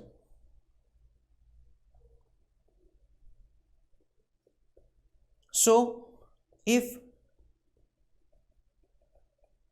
security / portfolio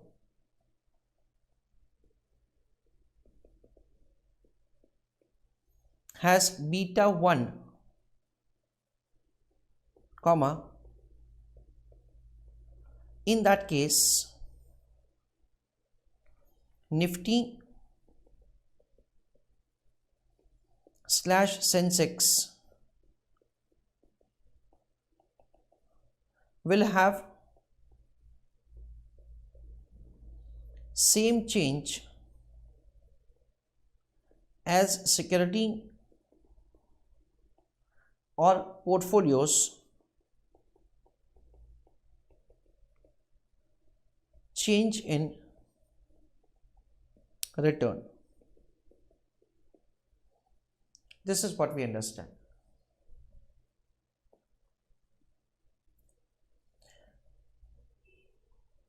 C question. Discuss briefly on which principles technical analysis is based.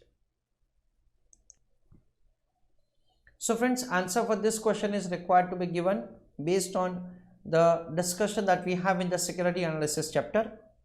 The technical analysis is based on the following 3 principles. 1. Market discounts everything, all good information and all adverse information. Price moves with the trend and history tends to repeat itself. So that is what we are required to mention, and in that we are required to give a detailed explanation. Starting with the question number 4A.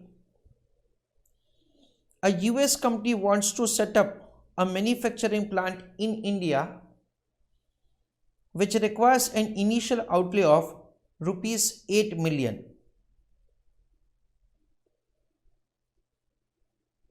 That is an amount of 80 lakhs. It is expected to have life of 5 years with a salvage value of rupees 20 lakhs, that is 2 million. The company follows straight line method of depreciation. To support the additional level of the activity, investment would require one-time additional working capital of rupees 1 million. So investment is required to be made in working capital 10 lakhs.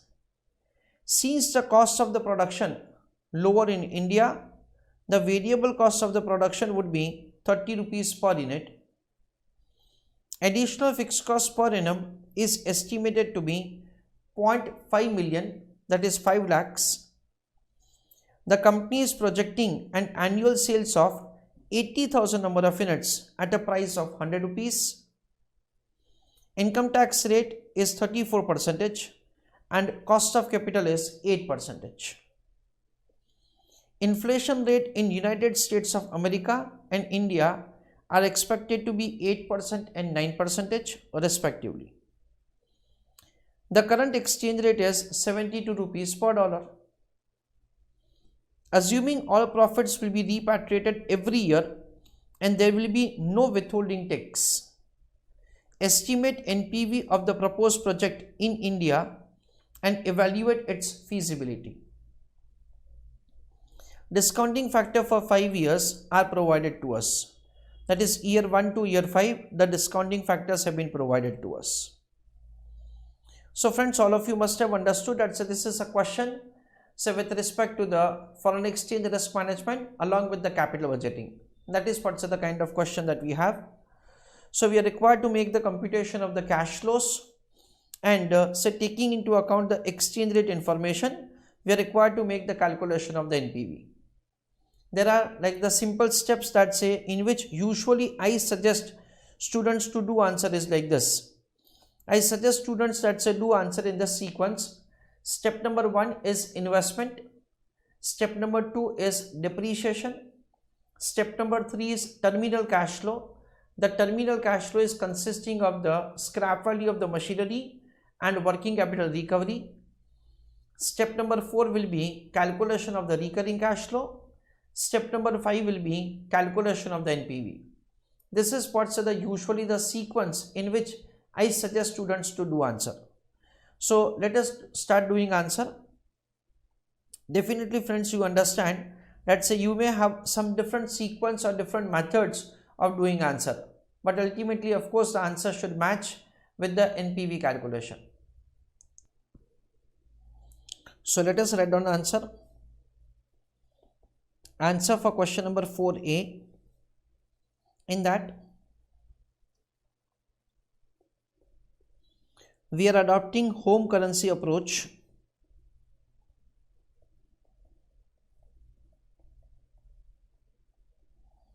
for making calculation of answer. So in case of home currency approach, we will work out the answer in this way. Step number 1, investment,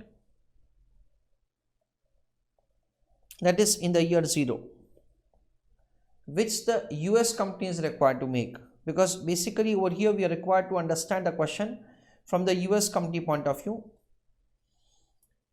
We understand that the investment in fixed asset, that is investment in plant, 8 million, that is an amount of 80 lakhs, plus investment in working capital 1 million, that is 10 lakhs. So the total investment is supposed to be made 90 lakhs, that is in the year 0. Okay. Step number 2, calculation of depreciation. As far as the depreciation is concerned, it is cost minus scrap value divided by number of years. So it is 80 lakhs minus 20 lakhs, that comes to 60 lakhs divided by 5. That comes to rupees 12 lakhs per year.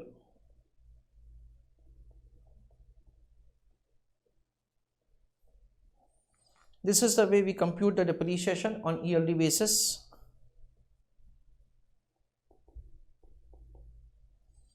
Step number 3, calculation of terminal cash flow. That is the amount of the cash flow that you are going to receive when the project is terminated. When the project is completed, it is year 5 end. In that we understand working note number 1, calculation of the capital gain or loss on sale of asset. What is the sale value of asset? Let us see. Sale value of asset is an amount of 20 lakhs.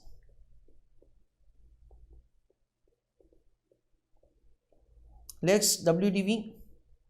It will be 80 lakhs minus 12 lakhs into 5.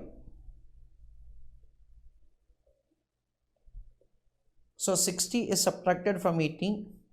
That comes to 20 lakhs once again. The amount of the capital gain or loss is 0. Then simply working note, that is calculation of the terminal cash flow. It will be computed as sale value of machinery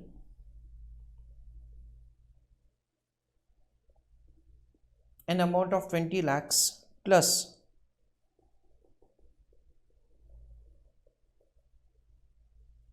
working capital recovery, it is 10 lakhs, and there is no capital gain or loss tax effect.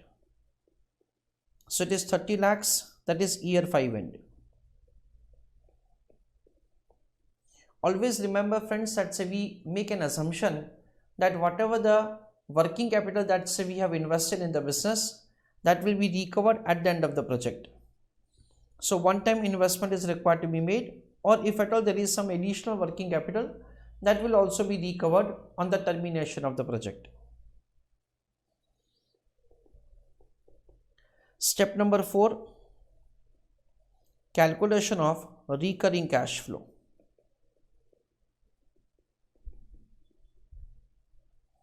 So in that, for the first year we will make the calculation sales. We have been provided with the information that selling price is 100 and the sales units are 80,000. So it is 80,000 into 100.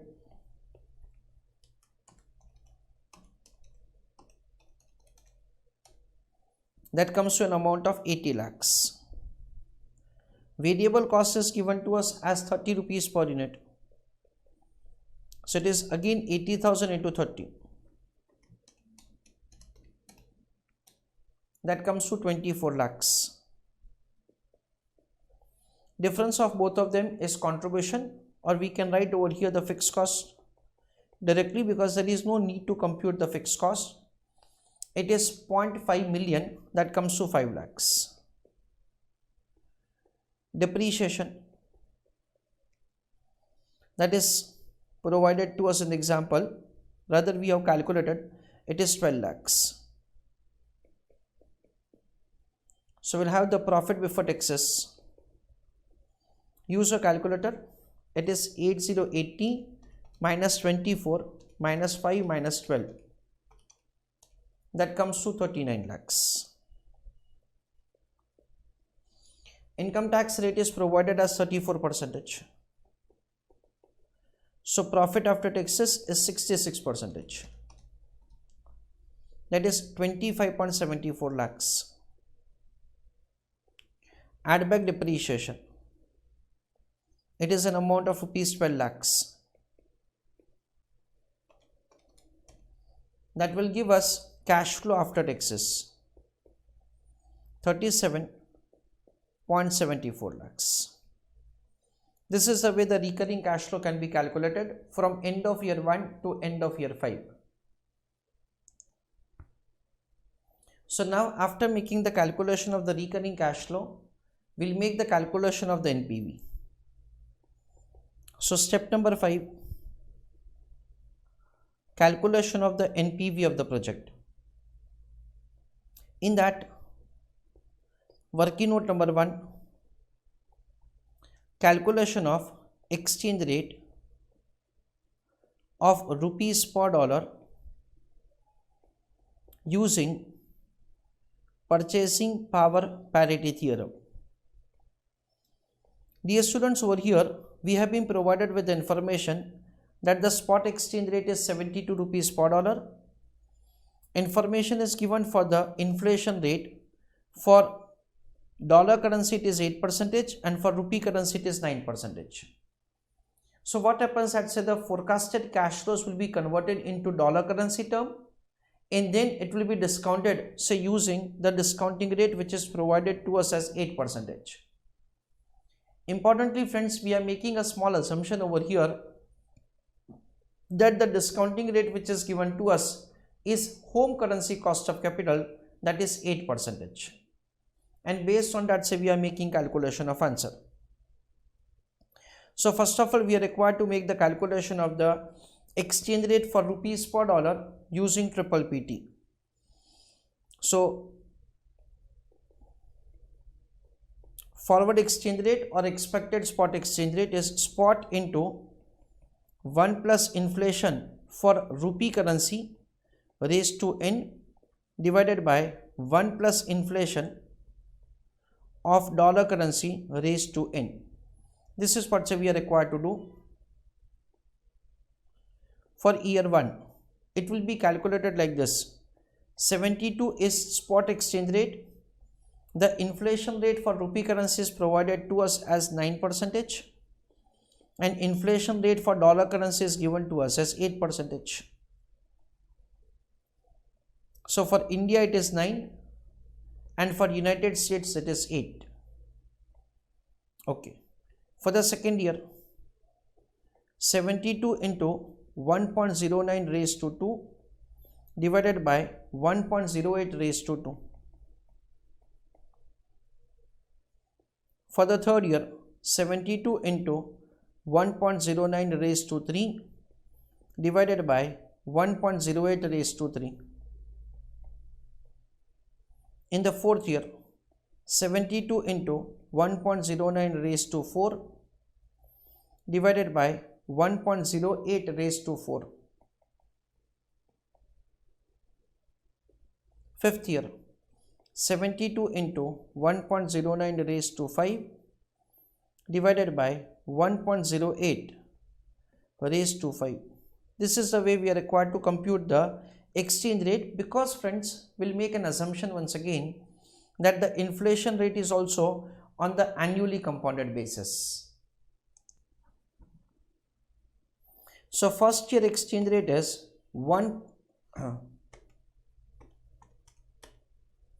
72.667.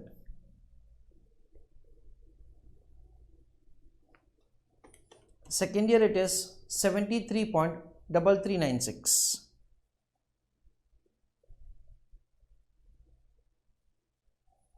For the third year it is 74.0186.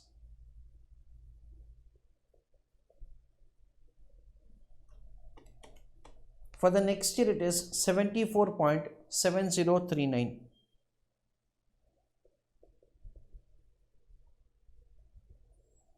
Next, 75.3956.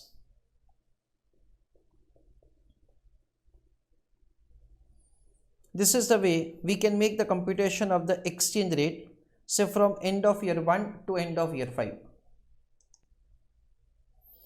After making the calculation of the exchange rate, we can make the computation of the NPV. Friends, I have a small suggestion to you for doing a shortcut working. What you can do, dear students, 1.09 divided by 1.08. This value comes to 1.00925925, something like that. Keep this value in your memory plus. You multiply with 72, you will get this answer. Then this answer into memory plus, so you will get this answer. This answer into memory plus. Like that, say on annually compounded basis, you'll be able to find that, say, what is the rate at which the exchange rate will change. Just in case you want to follow this method for doing answer. Working note number 2. Usually I prepare this working note just to eliminate the possibility of any silly mistake. Conversion of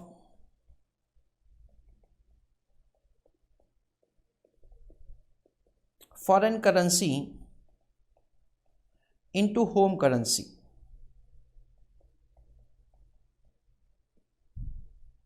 It is rupees and dollar. See what happens at, say, the spot exchange rate is given to us in the question as 72. So 72 rupees is equal to $1.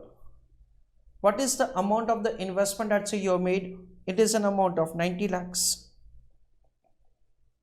That is in the rupees term. So in your domestic currency, it is how much amount? It is 90 lakhs into 1. Into 1 does not make a sense. Divided by 72. What does it mean? It means that, say, the cash flows in rupees term divided by exchange rate will give the cash flow in the, that is US currency term, that is in the home currency term. So what happens basically, number of times the students are committing a small mistake of conversion of the foreign currency into domestic currency by multiplying when it is supposed to be divided, and the reverse. That is the reason I suggest a working note like this. Now the final important answer, of course, NPV calculation. In that, column number 1 is year 0, 1, 2, 3, 4, 5. In year 0, 90 lakhs that we already have returned. Year 1 to year 4, recurring cash flow is going to remain same. And in the 5th year, apart from the recurring cash flow, we will receive the terminal cash flow. That amount will be in rupees term. That is column number 2. However, we have been provided with a discounting rate 8%, that is in the home currency term, in dollar currency term. So what we will do in case of the home currency approach, by using the exchange rate, it will be converted into dollar currency term. So that is the amount once again, and this amount will be in dollar currency. Simply afterwards, it is required to be discounted cost of capital, that is 8% provided to us, and multiplication of both of them will give the present value, and that is the way NPV will be found. This is a small process that we are required to do for NPV calculation.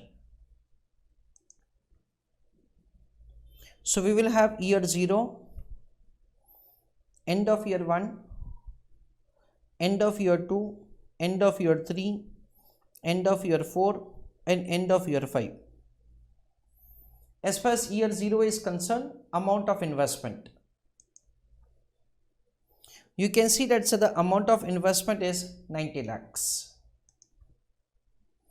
So the amount I am writing over here, 90 lakhs. That is in rupees term. Then we already have calculated the recurring cash flow. It is 37,74,000.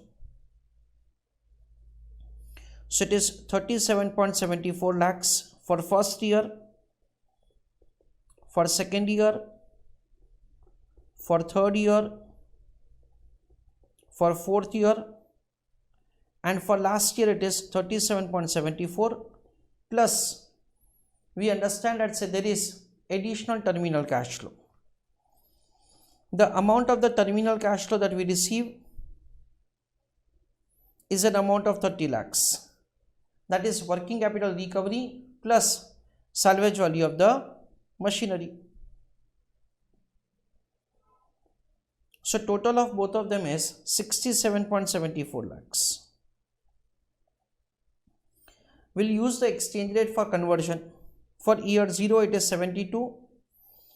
From end of year 1 to end of year 5, the exchange rates have already been calculated by us. So those exchange rates will be mentioned over here. We have computed that, say, the foreign currency cash flow, that is rupees, divided by exchange rate will give the cash flow in the dollar currency. and then we will discount the same at the rate of 8%. And for 8% you can see that the discounting factors have been given to us. So using that as the discounting factor, will compute the present value in NPV. So let us see calculation. 90 divided by 72, that comes to 1.25 lakhs.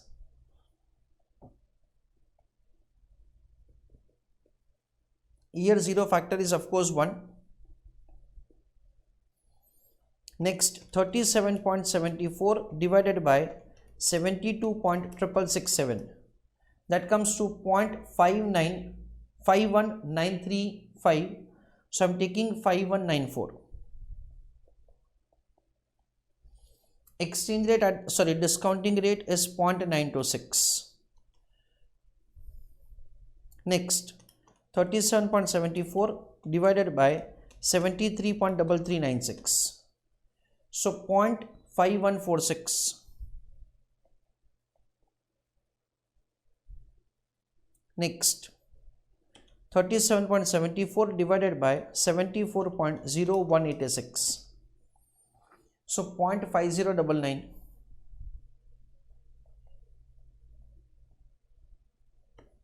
Same divided by 74.7039.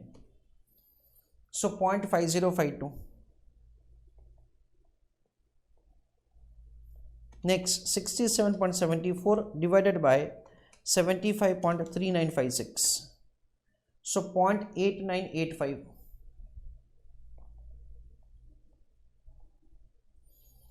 This is the way we can make the computation of the amount in dollar currency. The same will be discounted. Discounting factor for the second year is 0.857. Next year it is 0.794, 0.735 and 0.681. Okay. So use your calculator. 0.5194 into 0.926. That comes to 0.48 or 4809 or 10 that you can mention. 0.5146 into 0.857. So 0.4410. 5099 into 0.794. So 0.4049. 5052 into 0.735. So 0.3713. 8985 into 0.681. So 0.6118 or 6119. Okay. Now we'll make the calculation of the NPV. Just for understanding purpose, I am writing over here. It is 90 divided by 72. Next it is 37.74 divided by 72.667. Next it is 37.74 once again divided by 73.3396, and so on. It has been calculated. So let us see finally NPV calculation. 1.25 is negative, that is investment. 0.4810, 0.4410, 4049, 3713, 6119. So 1.0601.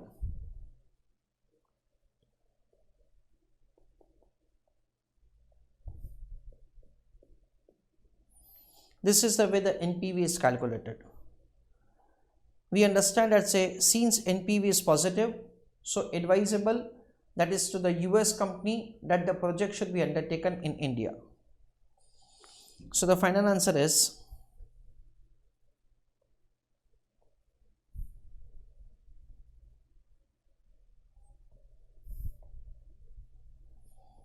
US company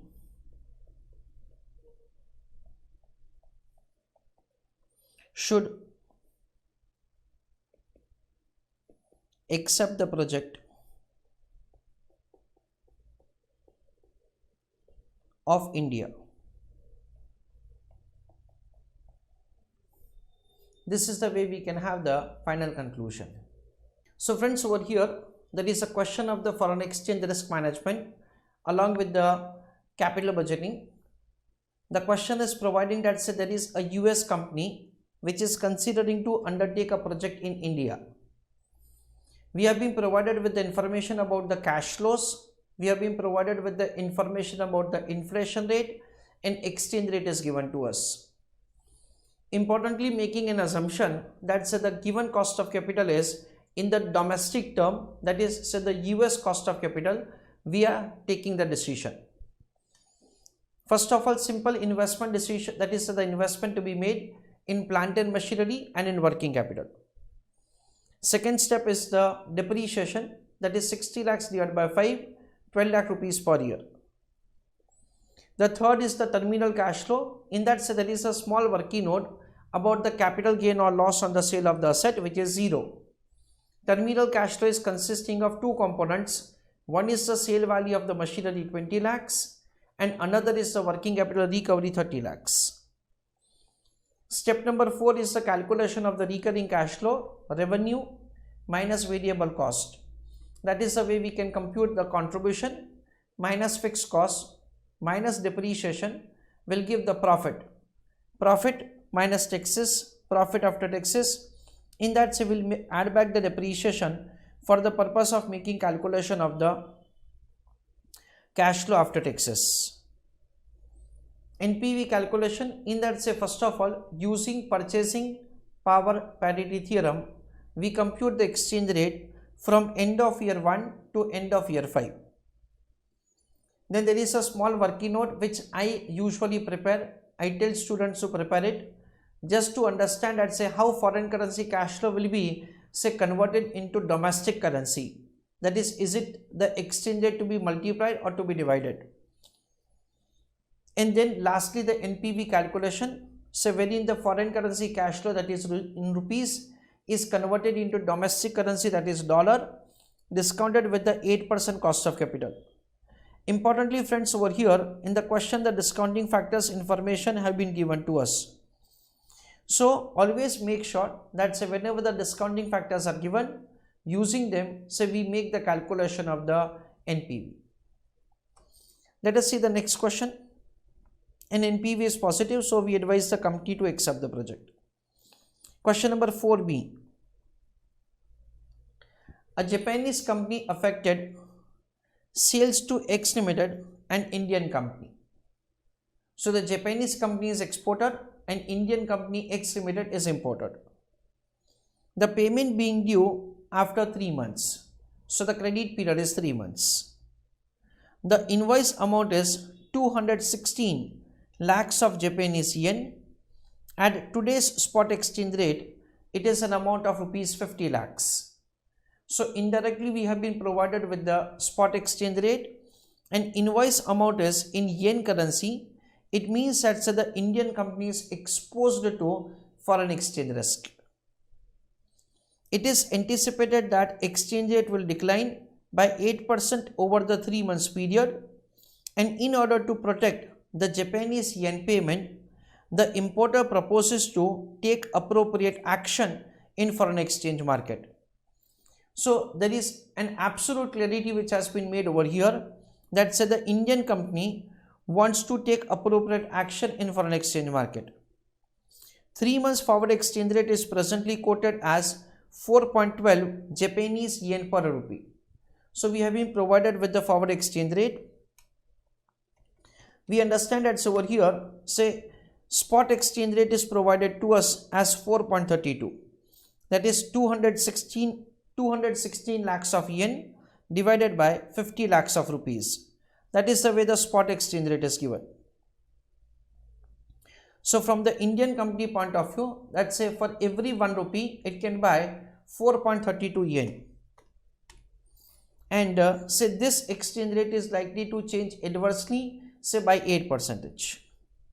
You are required to calculate expected loss means say taking into account this 8% change, and show how it can be hedged by forward contract.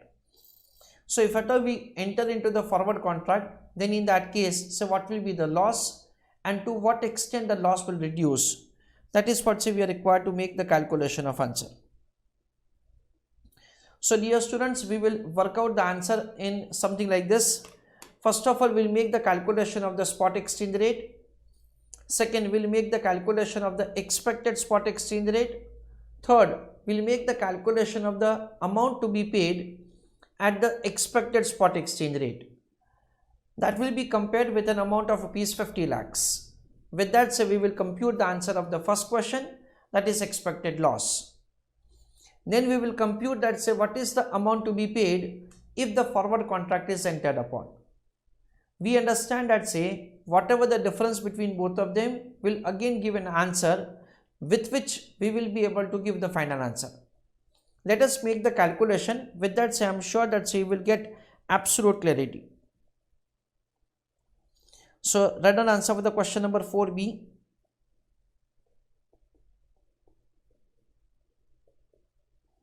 In that, working note number 1, calculation of spot exchange rate.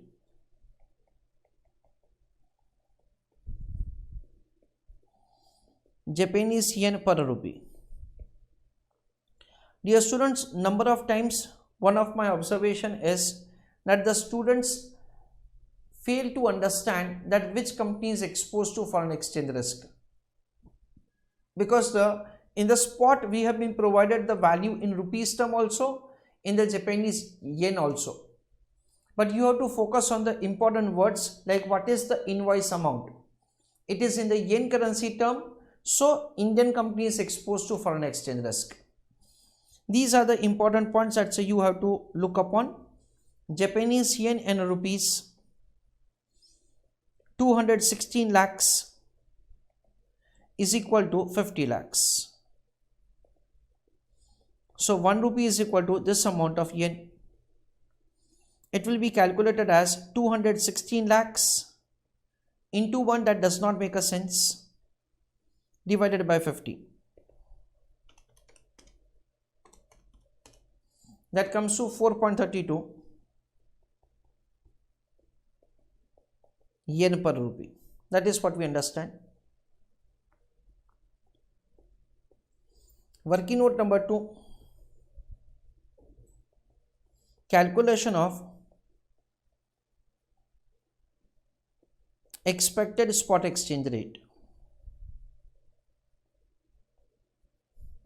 So taking into account the information which has been given that the exchange rate will decline by 8%, we are required to compute the expected spot exchange rate. That's very simple, dear students. It is spot exchange rate minus 8%. So it is 4.32 minus 8%. Logically, we understand that, say, the Indian company will be able to buy less amount of the Japanese yen. That comes to 3.9744.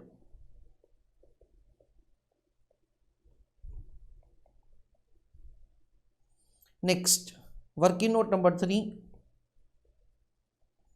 calculation of amount payable, in bracket I am writing in rupees term, at expected spot exchange rate.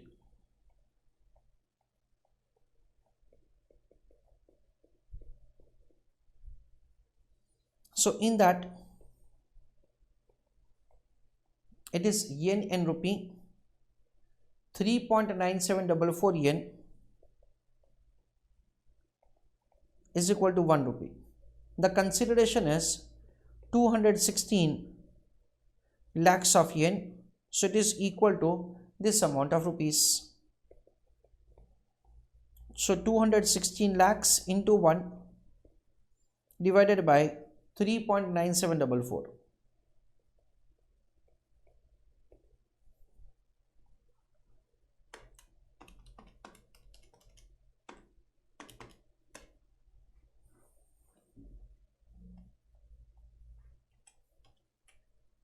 That comes to 54,34,783.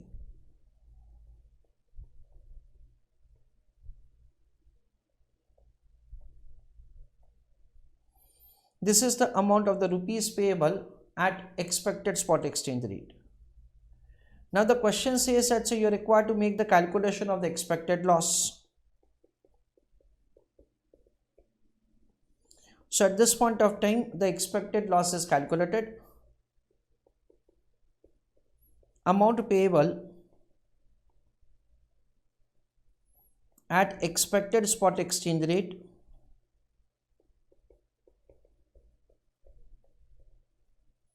minus amount payable at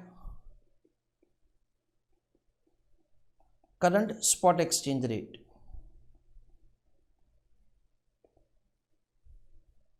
So we understand that the amount payable at expected spot exchange rate is 54,34,783.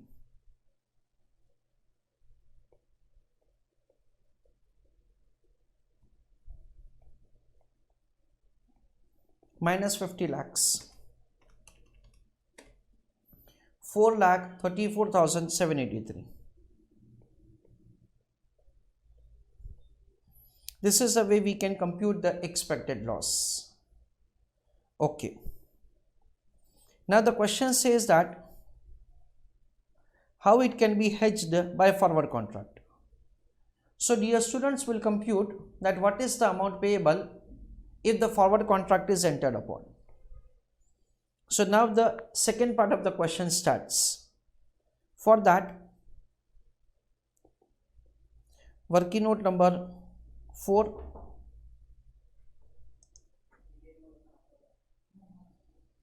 For calculating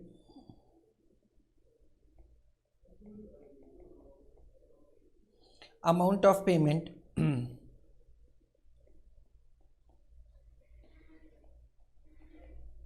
at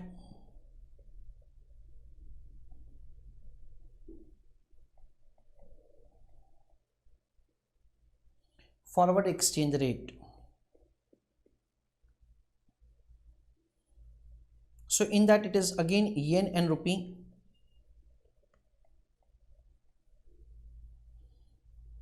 The forward exchange rate is provided to us in the example as 4.12 Japanese yen per rupee.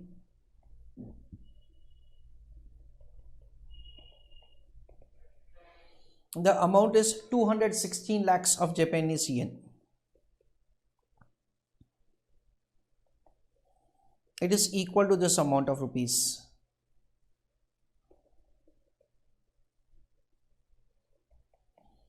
$216 lakhs into 1 divided by 4.12.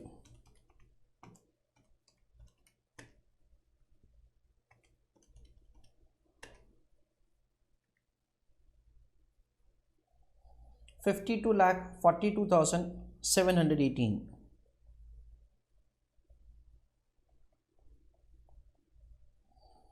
This is the amount which is payable in forward contract.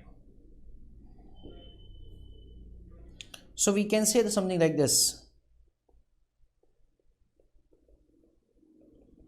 By entering into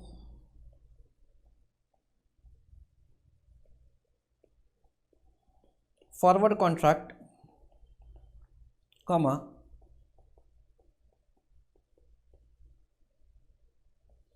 expected loss of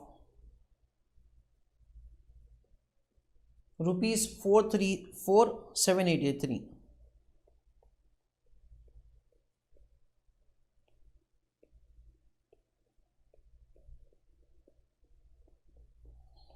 Can be reduced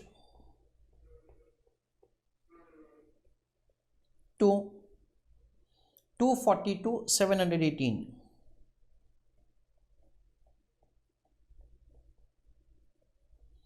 In bracket I am writing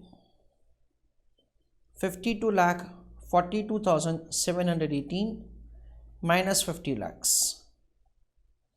So this is the way you can reduce your loss.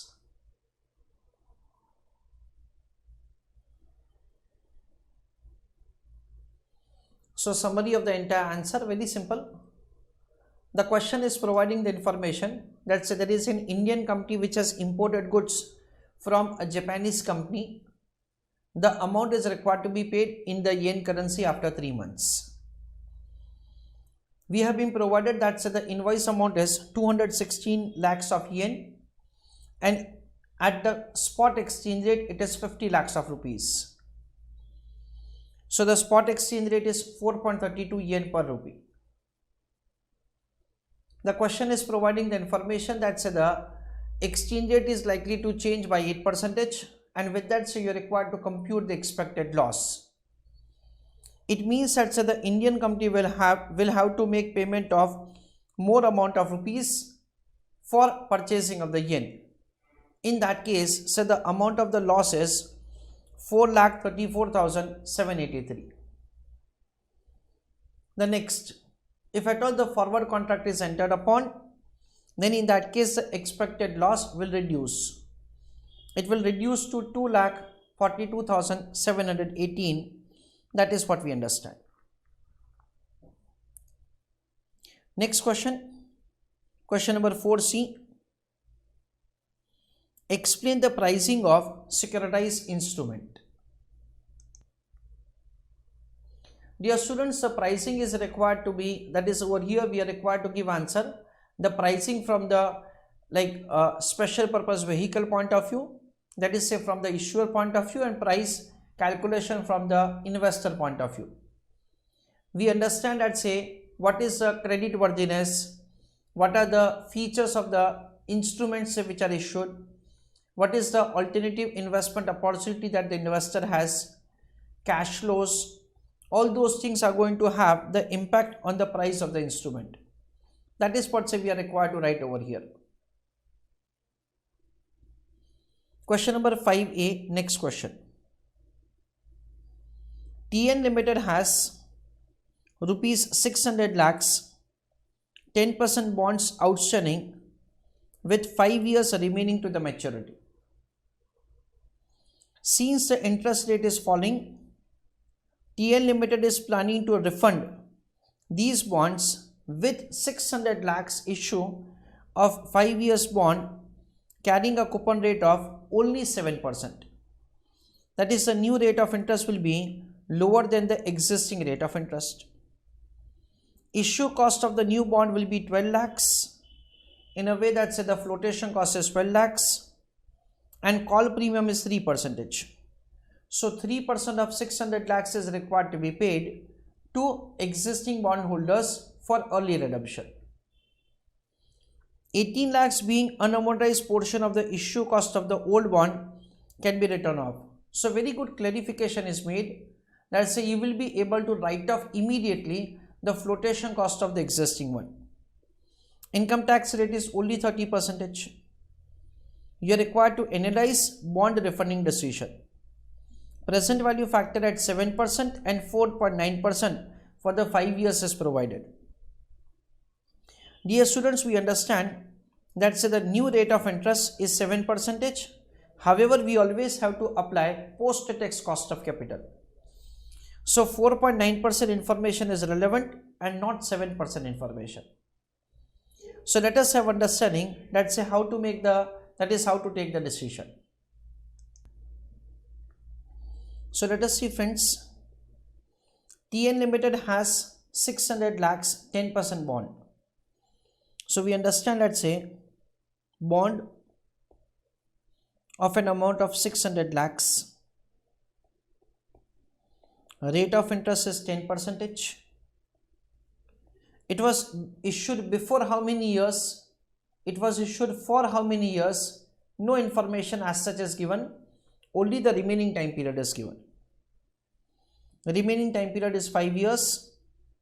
Since the interest rates is falling, TN Limited is planning of refunding these bonds with 600 lakhs, the new bond that we are going to issue. Issue of the 5 years carrying a coupon rate of interest of 7%. Issue cost of the new bond will be 12 lakhs. So we understand that the flotation cost is going to be an amount of 12 lakhs. Call premium which is required to be paid, that is to be paid to the existing bondholders. So 600 lakhs into 3%, that comes to 18 lakhs. 18 lakhs being unamortized portion of the issue cost of the old bond. So unamortized flotation cost is once again 18 lakhs coincidentally. Can be written off.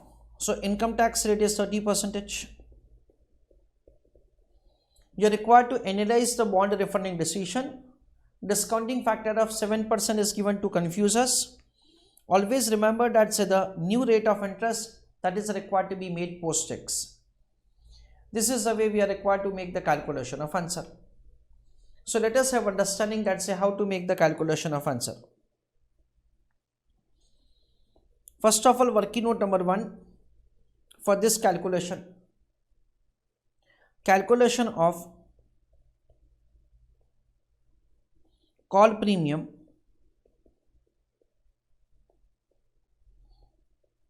to be paid to existing bondholders, because we go for the early redemption. That is what we understand is the bond value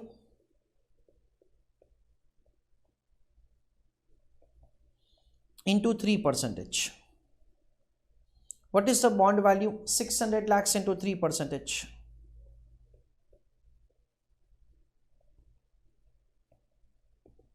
That comes to rupees 18 lakhs.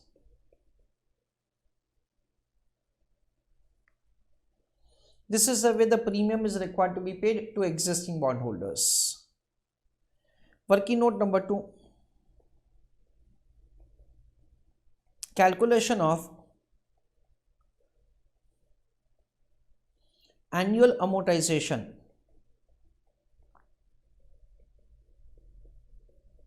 of flotation cost.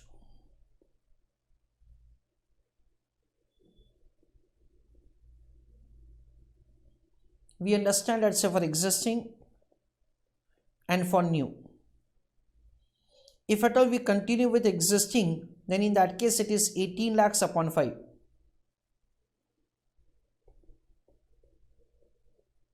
So unamortized balance divided by 9, that is N. Unamortized balance is 18 lakhs divided by 5. So the answer is 3,60,000 rupees per year.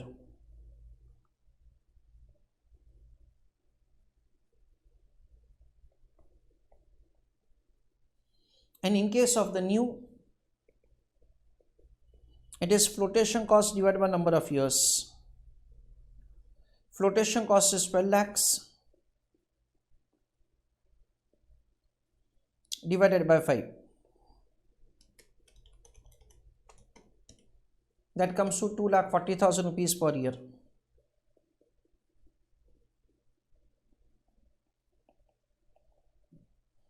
That is what we understand. So friends, we understand that if at all we go for the amortize, that is the rescheduling of the debt financing, that is bond refunding, then what will happen?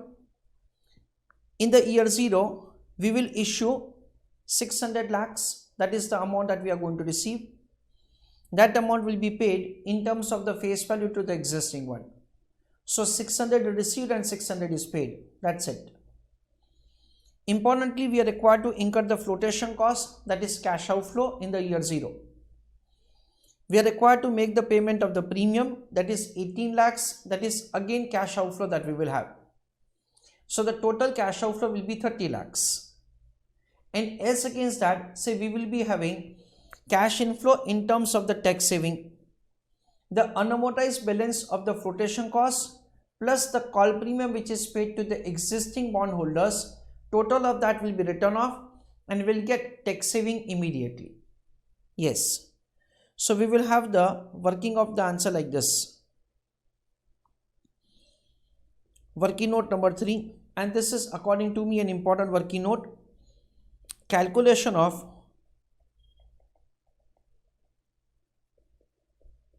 initial cash outflow. In that we understand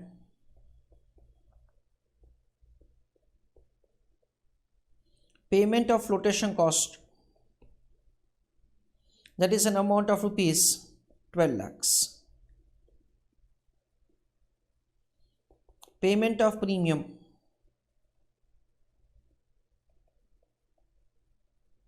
that is 600 lakhs into 3%,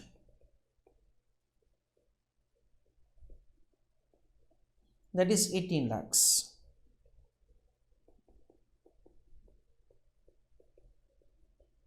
Tax saving on premium and unamortized balance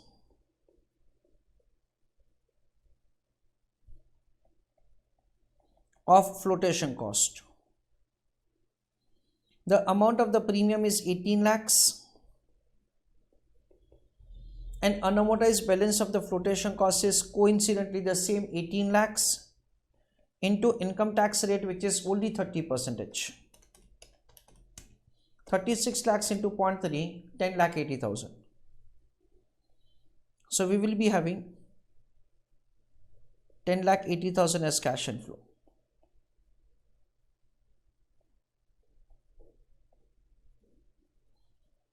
So cash outflow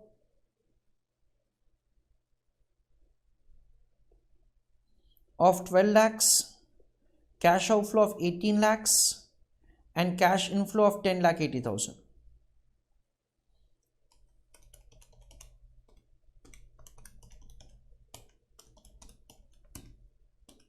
So it is 19 lakh 20,000 is cash outflow. This is in the year 0.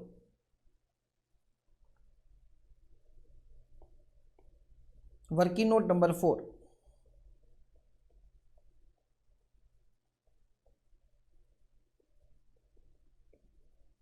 Calculation of the recurring cash flow.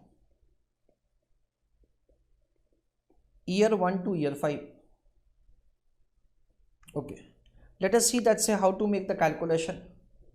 Again, this is an important working. The first is savings of interest. That is basically the attraction that we have. That is the reason we are going for the rescheduling of the debt financing. Instead of 10, we have to pay interest at 7. So we will be able to save interest at the rate of 3%. So it is 600 lakhs into 3%. That comes to an amount of 18 lakhs. Savings of annual amortization of flotation cost. We understand, friends, earlier we used to write 3,60,000. Now it is 2,40,000. So 3,60,000 minus 2,40,000. So there is a savings of 1,20,000. So this is the total savings that we have on yearly basis. It is 19,20,000. Income tax rate is 30%. Savings after taxes is 70%. That is 13,44,000 because tax rate is 30%. Now we understand that this savings is non-cash. So less.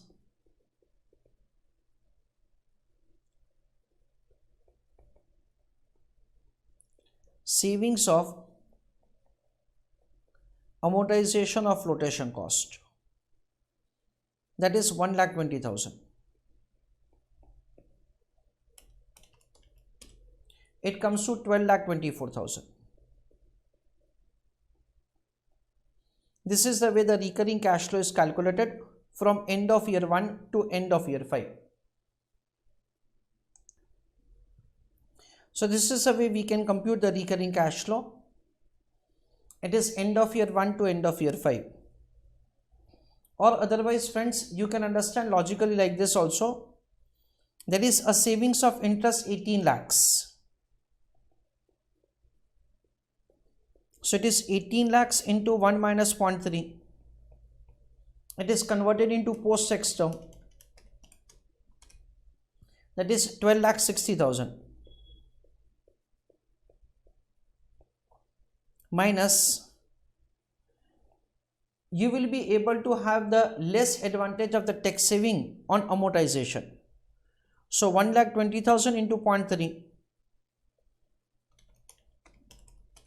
that comes to 36,000, because it is a non-cash item only. So that is deducted from 12,60,000 and you'll get 12,24,000 once again. Dear students, either of the presentation is acceptable, say in examination. This is what's the recurring cash flow. And the last is NPV calculation.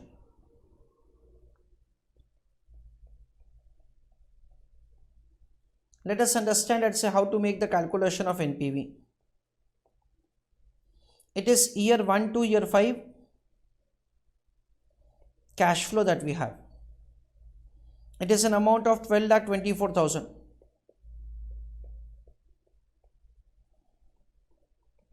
That will be discounted with the cost of debt financing, that is KD.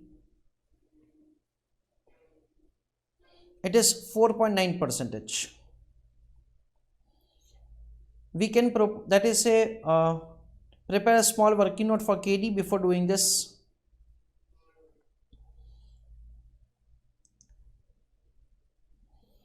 So working note number 5, calculation of cost of debt financing. It's very simple, dear students. It is rate of interest into 1 minus tax rate. Rate of interest will be taken new, that is the right now what is the cost is important. So 7 into 0.7, that comes to 4.9. Now calculation of NPV. Cash flows will be discounted at the rate of 4.9%. Will compute the present value. Year 1 to year 5 factor summation have been given to us. 0.953 plus 0.909 plus 0.866, 826, 787. Okay, the total is 4.341.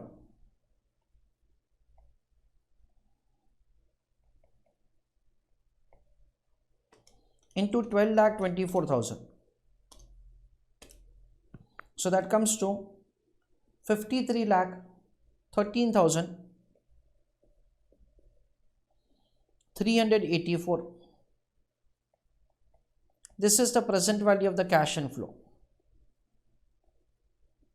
From that, investment will be deducted. Dear students, the amount of the investment that we already have calculated above, that is initial cash outflow, it is 19,20,000.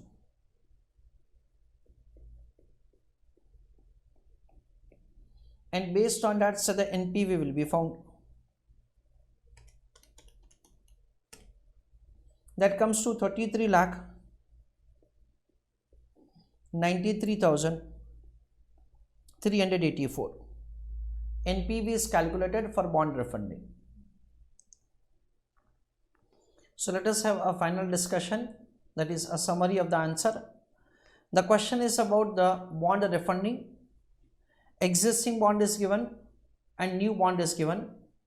Of course, the temptation that we have is the reduction in the rate of interest. So we are considering to repay the existing bondholders. If at all we make the early repayment to the existing bondholders, then in that case there is a premium which is required to be paid to them, that is 18 lakhs. Flotation cost is required to be incurred, that is 12 lakhs. Like that information is given to us. Unamortized balance of the existing flotation cost is given 18 lakhs. First of all, a small working note of 18 lakhs premium payment. Amortization of the flotation cost, what we could have done it and what we are able to do it right now. Initial cash outflow, in that say the payment of the flotation cost for the new issue, premium to be paid to the existing bondholders, tax saving that we will have on the premium and unamortized balance of the flotation cost, that is an amount of 10,80,000. So the initial cash outflow is 19,20,000. Then the recurring cash flow year 1 to year 5, savings of the interest, savings of the amortization. So savings before taxes, it is converted to post tax 70% minus savings, because usually what happens that say we deduct depreciation, then we add back. This is non-cash savings which is later on subtracted. Or otherwise what we can do, this annual savings is converted into post-tax term, and then we will give the effect of the flotation cost, so the tax effect. That is the differential one. Instead of 360, now you will write off only 2,40,000. So there is a reduction in the flotation cost amortization, so it will reduce the tax saving. Simple working note for KD and based on that NPV. So write down one line answer. The company should refund existing bondholders. Dear students, we have adopted a kind of incremental approach for decision making. So what happens over what would have happened otherwise? What happens, let's say you have to pay interest at 7 instead of 10. So you are able to save 3%. What happens, you write off the flotation cost of 2,40,000. Otherwise you could have written off 3,60,000. In the last year, you have to redeem the existing bondholder 600 lakhs and the same in case of the new one. So there is no differential.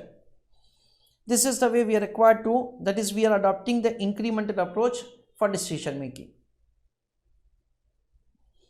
Question number 5B, next question. TT Limited is planning to hedge its foreign exchange risk.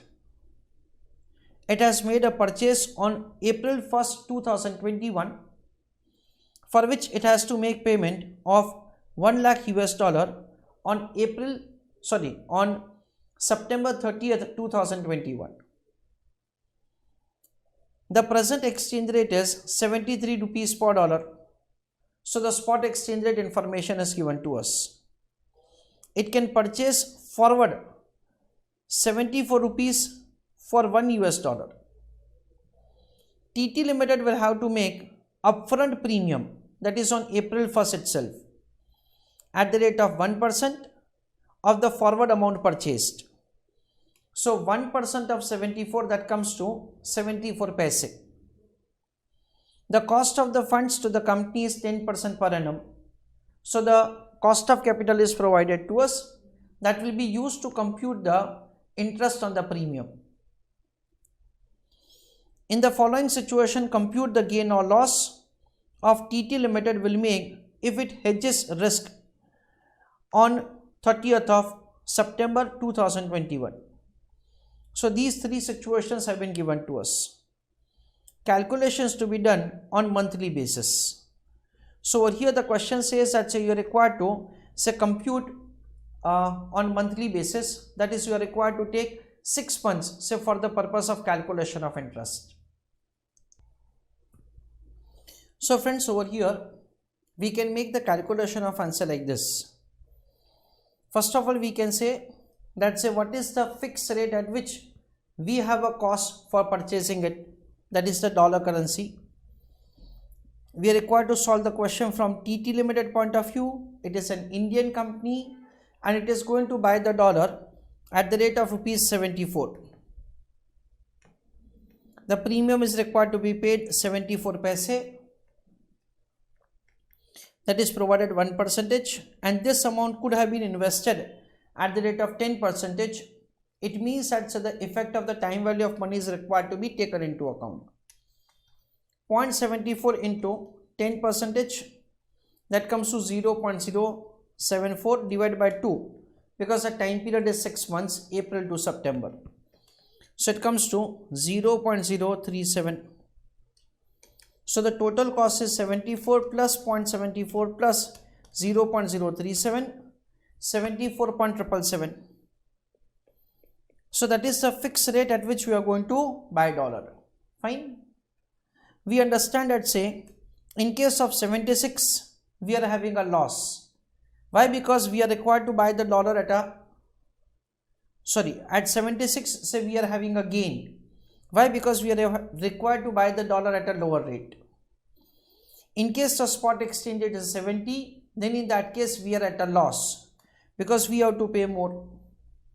In case of 79, we understand that, say, again we have a gain because we have to buy dollar at a lower rate. That is what, say, we understand. This is the way we are supposed to give answer. So let us write down answer, dear students.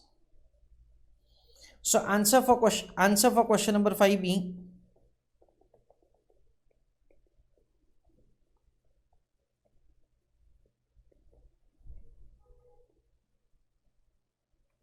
in that working note number 1, calculation of effective rate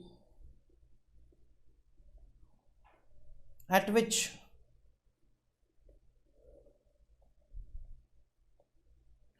dollar is to be purchased. So in that,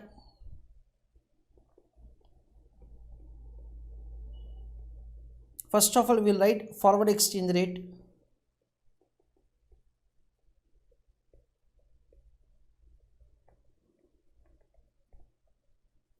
It is 74 plus premium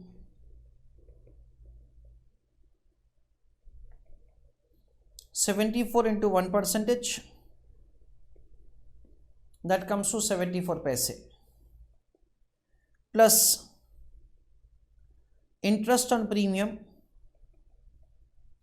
that is the effect of time value of money, 0.74 into 10% into 6 divided by 12. That is the way we compute the answer.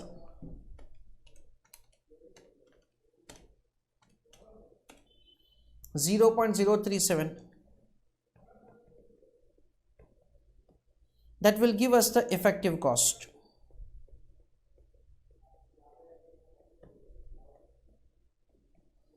Of purchasing a dollar. 74 plus 0.74 plus 0.037, that comes to 74.777. That is the rate at which, say, we buy dollar. So friends, now we understand that, say, for us the rate at which we are going to buy the dollar is fixed on 30th of September term, 74.777 rupees per dollar. We understand that, say, if at all the spot exchange rate is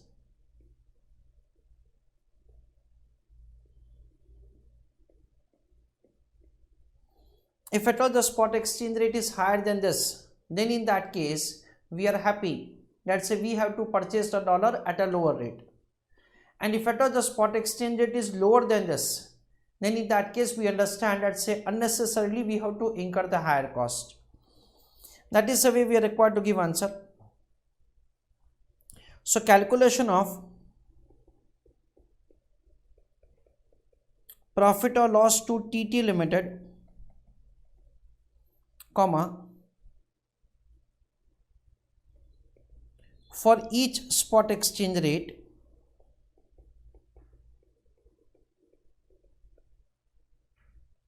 considering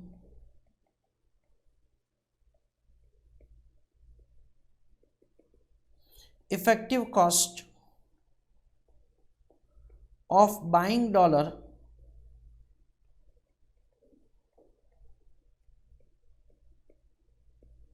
in forward contract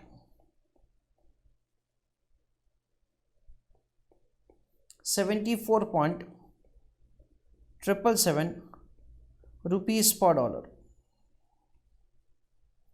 That is what we understand. So over here, first, second and third, calculation of profit or loss.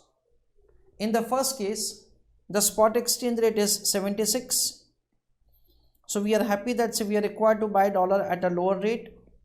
So difference of these two is the savings on per dollar basis, and the amount of the consideration is provided as 1 lakh US dollar. So multiplying with 1 lakh. So 76 minus 74.777.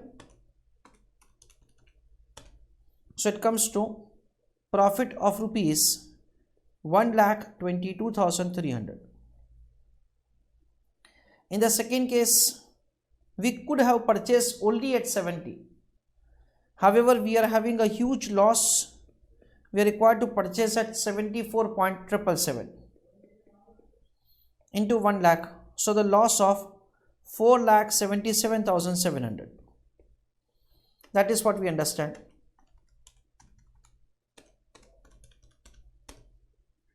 Okay. In the last case, it is 79 minus 74.777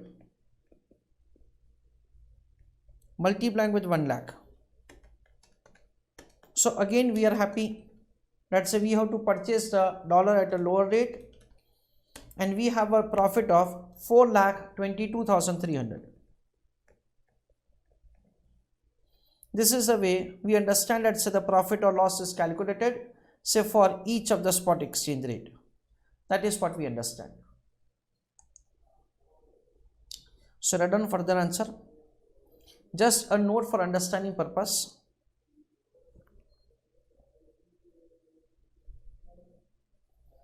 From TT Limited point of view,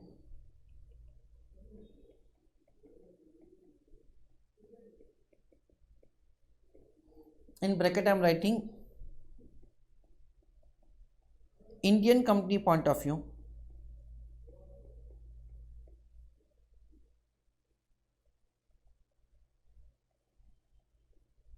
bracket over, we can say that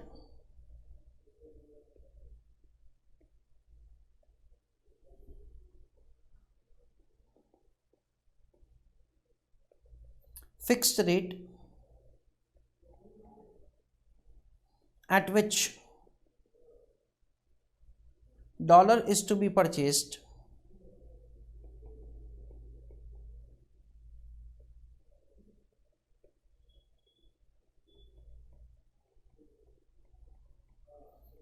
in forward contract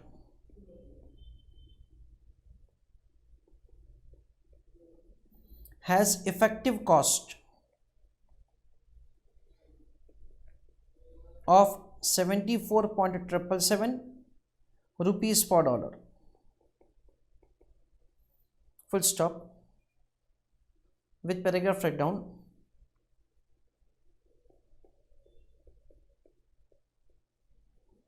If actual spot exchange rate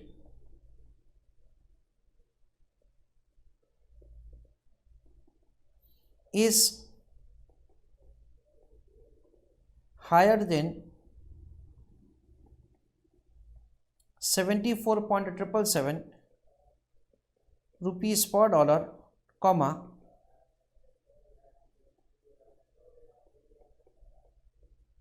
the company will have a profit of purchasing dollar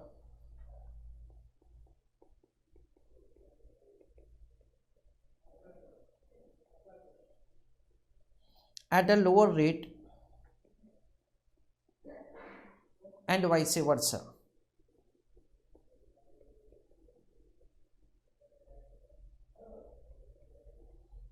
This note is only for understanding. You may not write this note in examination. Next, write the characteristics of venture capital financing. Friends, the characteristics of the venture capital financing is from the borrower point of view, means that it's the company which is raising the funds through, that is say through venture capital financing in startup. From that point of view, it is a long time horizon for which say the company will be able to get the funds. From investor point of view, we understand that say there will be a lack of liquidity. The investor will be having that say the high risk, then investor will be required to make the equity participation. All those things are required to be mentioned for venture capital financing. Question number 6a. The following are the details of X Limited and Y Limited. Information is given to us regarding the dividend, growth rate, beta, P0 is provided to us, RF is given and RM is given for the company X and Y. Calculate price of shares of both the companies. That is the first question. Write the comment on the valuation on the basis of the price calculated and current market price. As an investor, what is the course of the action that should be followed? That is a question. So friends, over here we understand we'll make the computation of the equilibrium price of the share using CAPM. Whatever the price of equity share, that's how we compute, that is supposed to be compared with this price. We understand that over here that if at all the equilibrium price is less, then in that case we understand that say the security should be sold. You should, if at all you are holding it, then in that case you should sell it. And if at all the equilibrium price is more, then in that case it is considered that the security is undervalued and you should buy the security. That is what we understand is a kind of suggestion that we are required to make. So in a simple way, we are required to compute the price of equity share using CAPM. You have RF, yes. You have beta, yes. You have RM, yes. So you can compute the required rate of return. P0 is equal to dividend divided by KE minus C. Dividend information is given, cost of equity that we have computed using CAPM minus growth rate, that is 10%. So answer for question number 6a.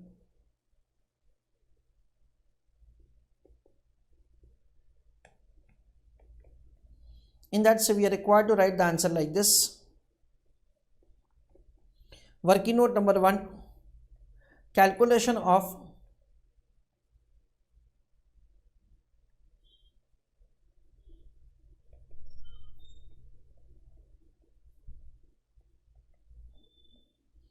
required rate of return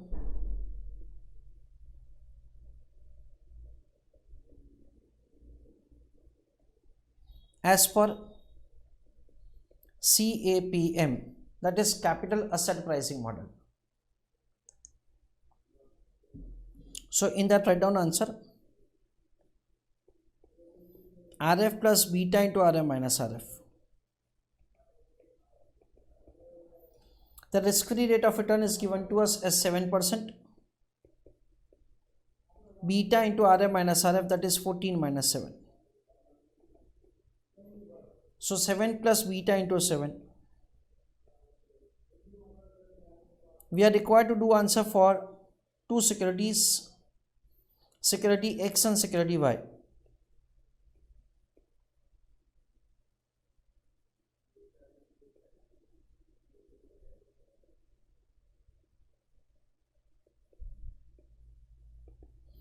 For security X, beta is given 0.90, dear students.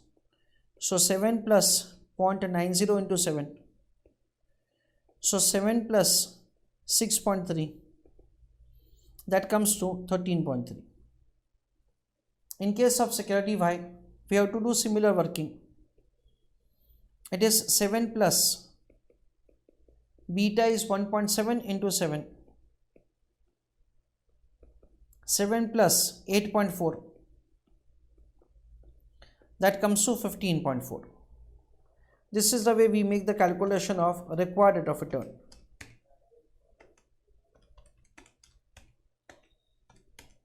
Yes.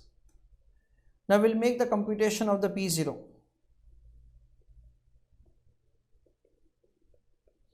Calculation of P0. Now for P0, that is equilibrium price of the security, the formula will be D1 upon KE minus C. That is the way the P0 is calculated. Now friends, over here, with respect to the dividend per share, I make an assumption that this is the current year dividend per share, and with that I am making the calculation of answer. So what will happen over here? We understand that for security X and for security Y, we will make the calculation of the answer.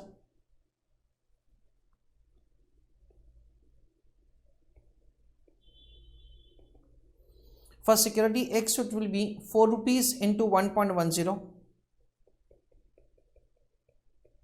that is D1 divided by KE minus C. What is cost of equity? 13.30.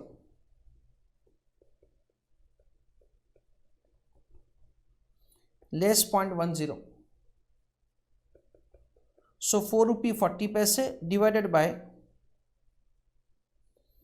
0.033.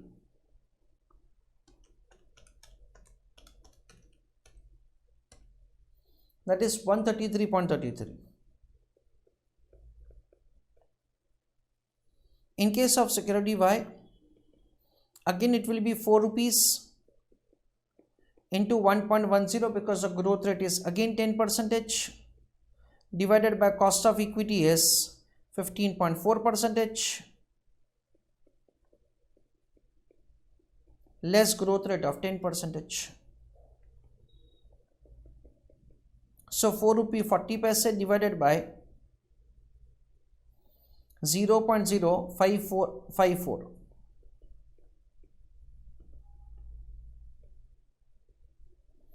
That is the way the P0 is calculated. 0.1540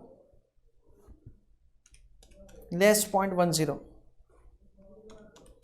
4.4 divided by 0.054, that is 81.48.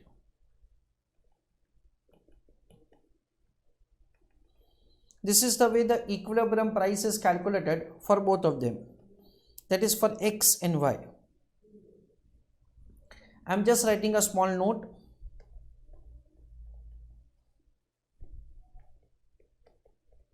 In above calculation, comma, we have assumed that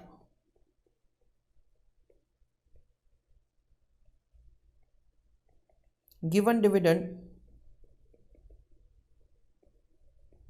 is current year dividend.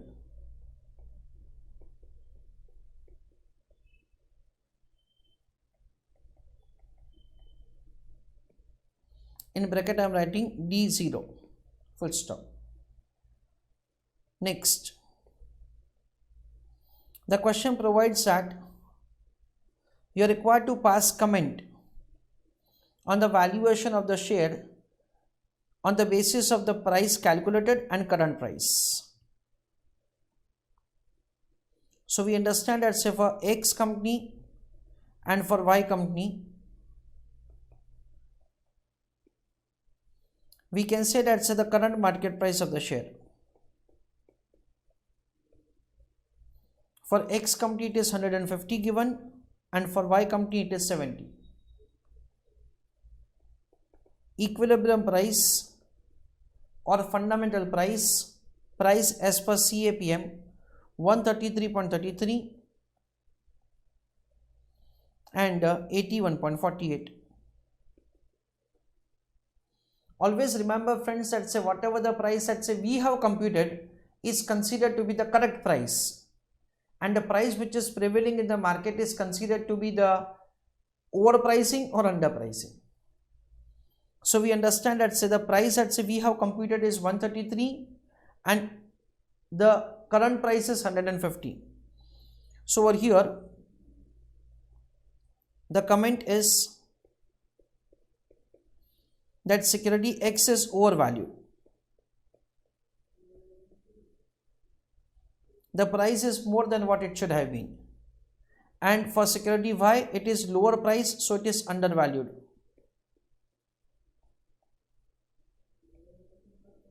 This is the way we can pass the comment. So we can write something like this further.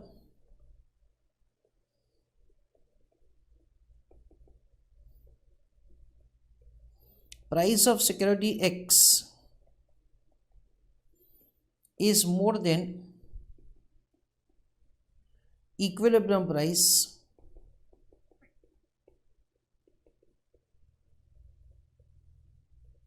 comma,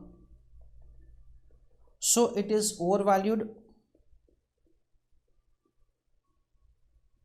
and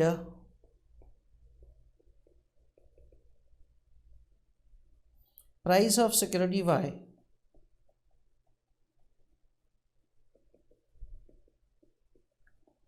is less than equilibrium price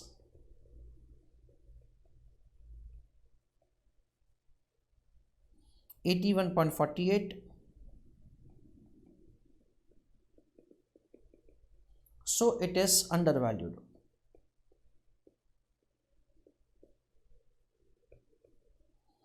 This is what we understand. As an investor, what course of the action should be followed? It's very simple. In the third part, we will answer that security X is overvalued, so an investor should sell security X, full stop. Investor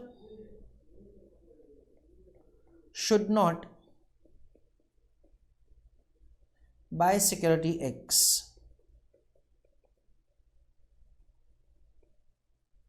So if at all you are holding it, you should sell it, and you should not buy the security if at all you are not, that is, considering to buy it.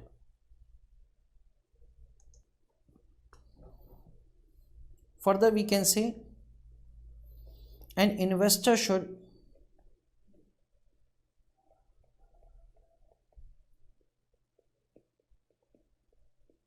purchase security Y, comma, should not sell security Y. So if at all you are currently holding it, don't sell it because you'll get low price. And if at all you are considering to invest, you should.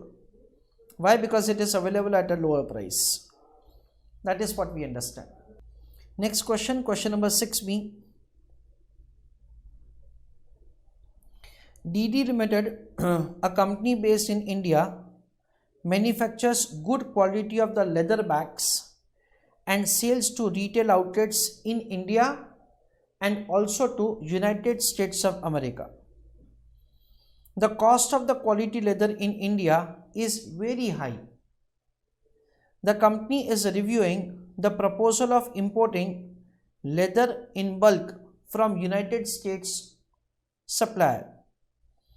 The estimated net cost, net US dollar and Indian rupee currency cash flows in nominal terms. Nominal terms stands for the inflation adjusted terms for this proposal is given below.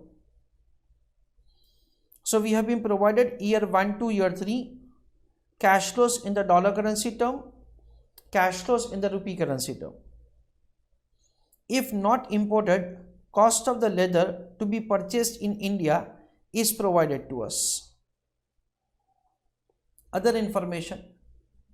DD Limited evaluates all investment by discounting rate at the rate of 9% per annum. All US customers are invoiced in dollar currency. US dollar cash flows converted into rupee at forward rate and discounted at the Indian rate. Inflation rate in United States of America and India are expected to be 9% and 8% respectively. The current exchange rate is 74 rupees per dollar. You are required to calculate NPV and recommend the decision. Discounting factors information have been given for first year to third year. Note, calculations to be made up to 2 decimal points. That is a question. So again over here, we are required to take into account, that is we are required to say do the decision making. Let us have understanding of the decision making for this question, dear students. The question is providing us the information that all US customers are invoiced in the dollar currency. US cash flows are converted into rupee currency at the forward rate and discounted at the Indian rate. So basically we are required to make the conversion of this dollar currency cash flow into the domestic currency, that is in rupee currency. And for that, say this is the spot exchange rate and these are the rates which are provided for interest rate parity theorem will be used. So let us start calculating the answer. We understand that, say, working note number 1, calculation of forward exchange rate as per purchasing power parity theorem, or we can say that expected spot exchange rate. It will be calculated for first year, second year and third year. For these 3 years it will be calculated. Formula will be very simple. Spot exchange rate is given as 74 rupees per dollar. Rupee currency inflation rate is 8%, and for dollar currency the inflation rate is given as 9%. For a rupee currency the inflation rate is 8% and for dollar currency it is 9%. So this is how we will compute the exchange rate from end of year 1 to end of year 3. So 1.08 divided by 1.09 into 74, that comes to 73.3211. However, the language of the question speaks that you are required to calculate the answer up to 2 decimals only. So I am writing it 73.32. 74 into 1.08 raised to 2 divided by 1.09 raised to 2. So it is 72.65. Again 74 into 1.08 raised to 3 divided by 1.09 raised to 3.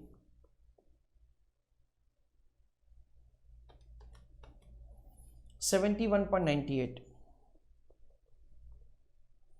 This is the way the exchange rate will be calculated, say from end of year 1 to end of year 3. Next, working note number 2. Calculation of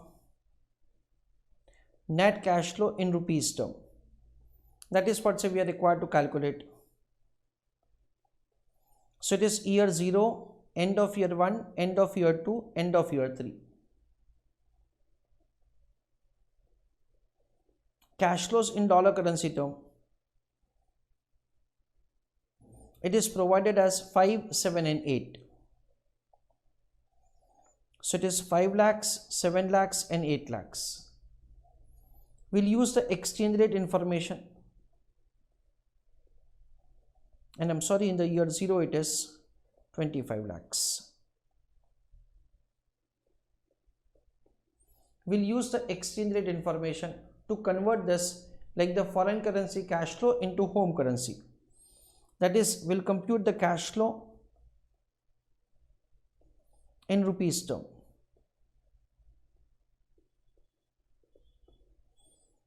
The language of the question is very clear, dear students. It has been provided to us that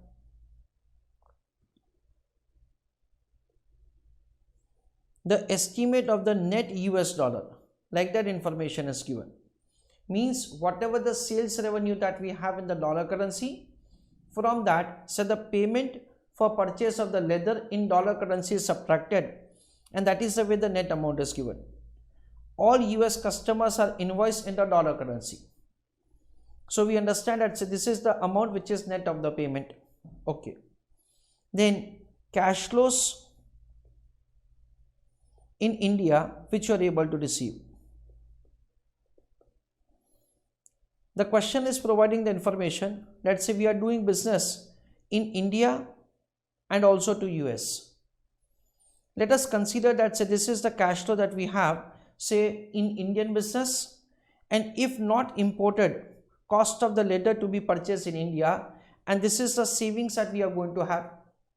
The reason behind that is very simple. If at all we are going to import from United States of America, then in that case, say this cost that we were supposed to incur otherwise will not be incurred, and that is the cash inflow.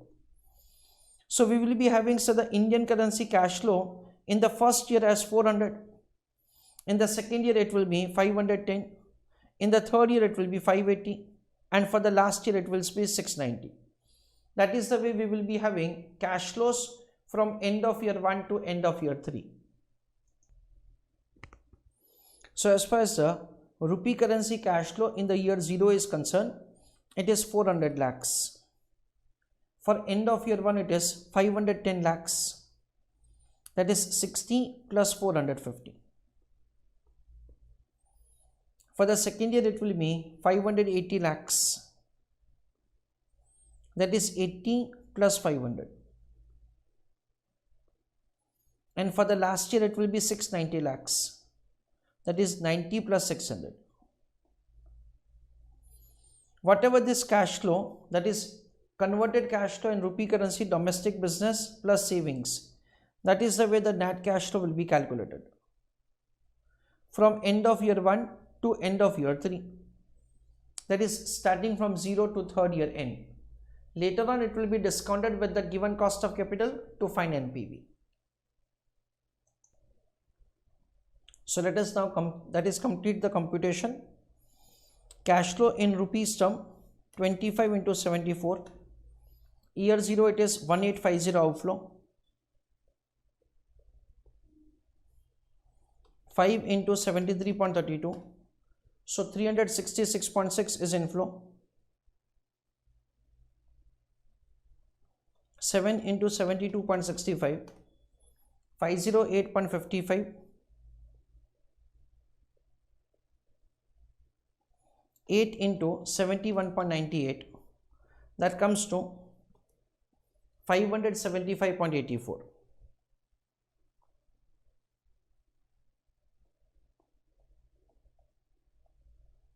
Okay, so now it is 1850 is outflow and 400 is inflow. So year 0 there is cash outflow of 1450, then 366.6 plus 510, so it is 876.6. 508.55 plus 580, 1088.55.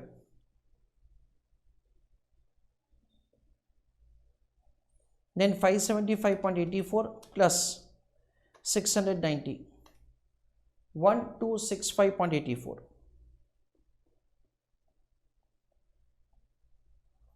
This is the cash flow that we have say from year 0 to end of year 3.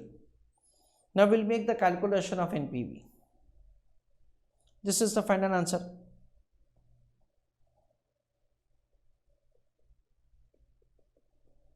NPV calculation. It is year 0, end of year 1, end of year 2, end of year 3. the discounting factor information is given to us here. So cash flows will be discounted at this rate for NPV calculation. So please write down answer. So cash flows 1450 outflow, 876.6 inflow, 1088.55 inflow,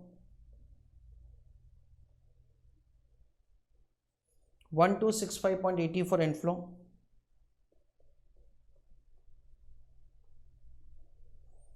it is discounted at the rate of 9%. It is 917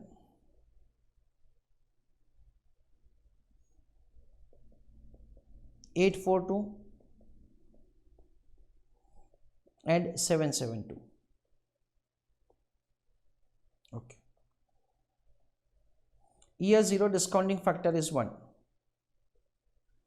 Now lastly we will be having present value. In the year 0 the present value of cash outflow is 1450.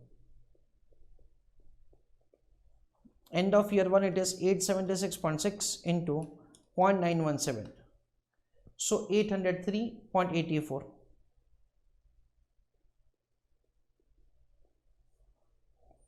$1088.55 into 0.842. So it is 916.56.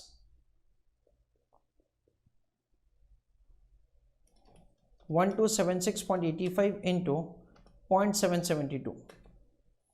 So 985.73.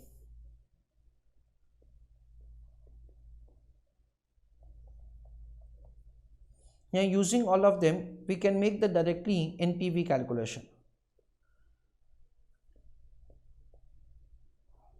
So it is 803.84 plus 916.56 plus 985.73 minus 1450. That is the way the NPV is found, 1256.13. That is what we understand is the NPV of the project. Friends, we have calculated what is the NPV of the project if at all we import the raw material, that is the leather product, say from the United States of America. However, say what is exactly the amount of the cost included in that, say is not provided to us in the question. That is the reason we can say that we can take the decision that this NPV is positive, so the company should go ahead with this.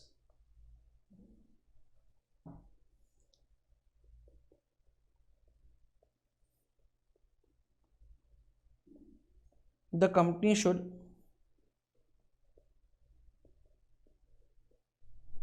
purchase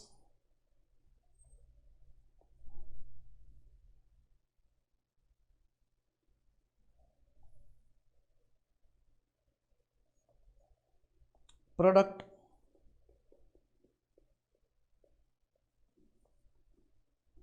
from US.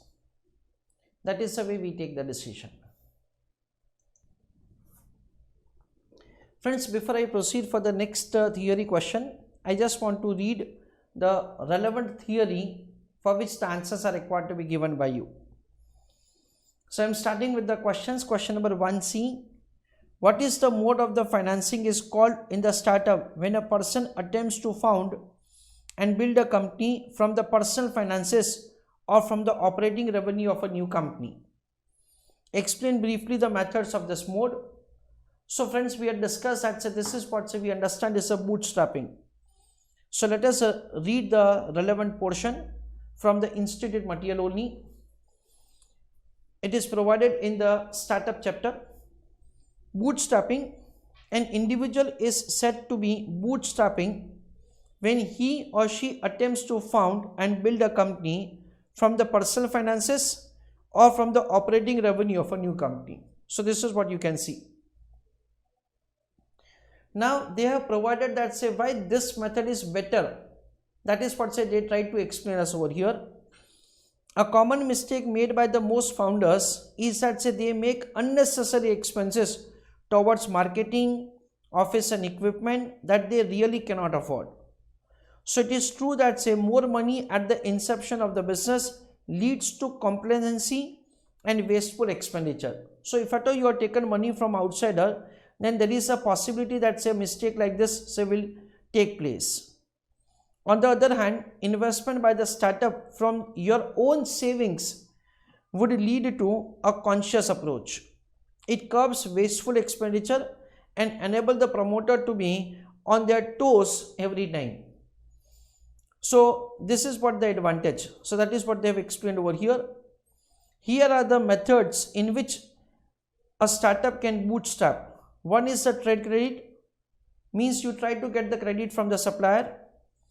The second is factoring, so you sell your like the accounts receivable. And third is leasing, so you take the asset on the lease instead of you make the huge investment from your side. So these head points are really necessary. In that say you have to write the things which is very much relevant. That is, when you purchase the goods on credit, you do not block your own investment. For that say you are required to convince the supplier. You are supposed to convince the main person of the supplier.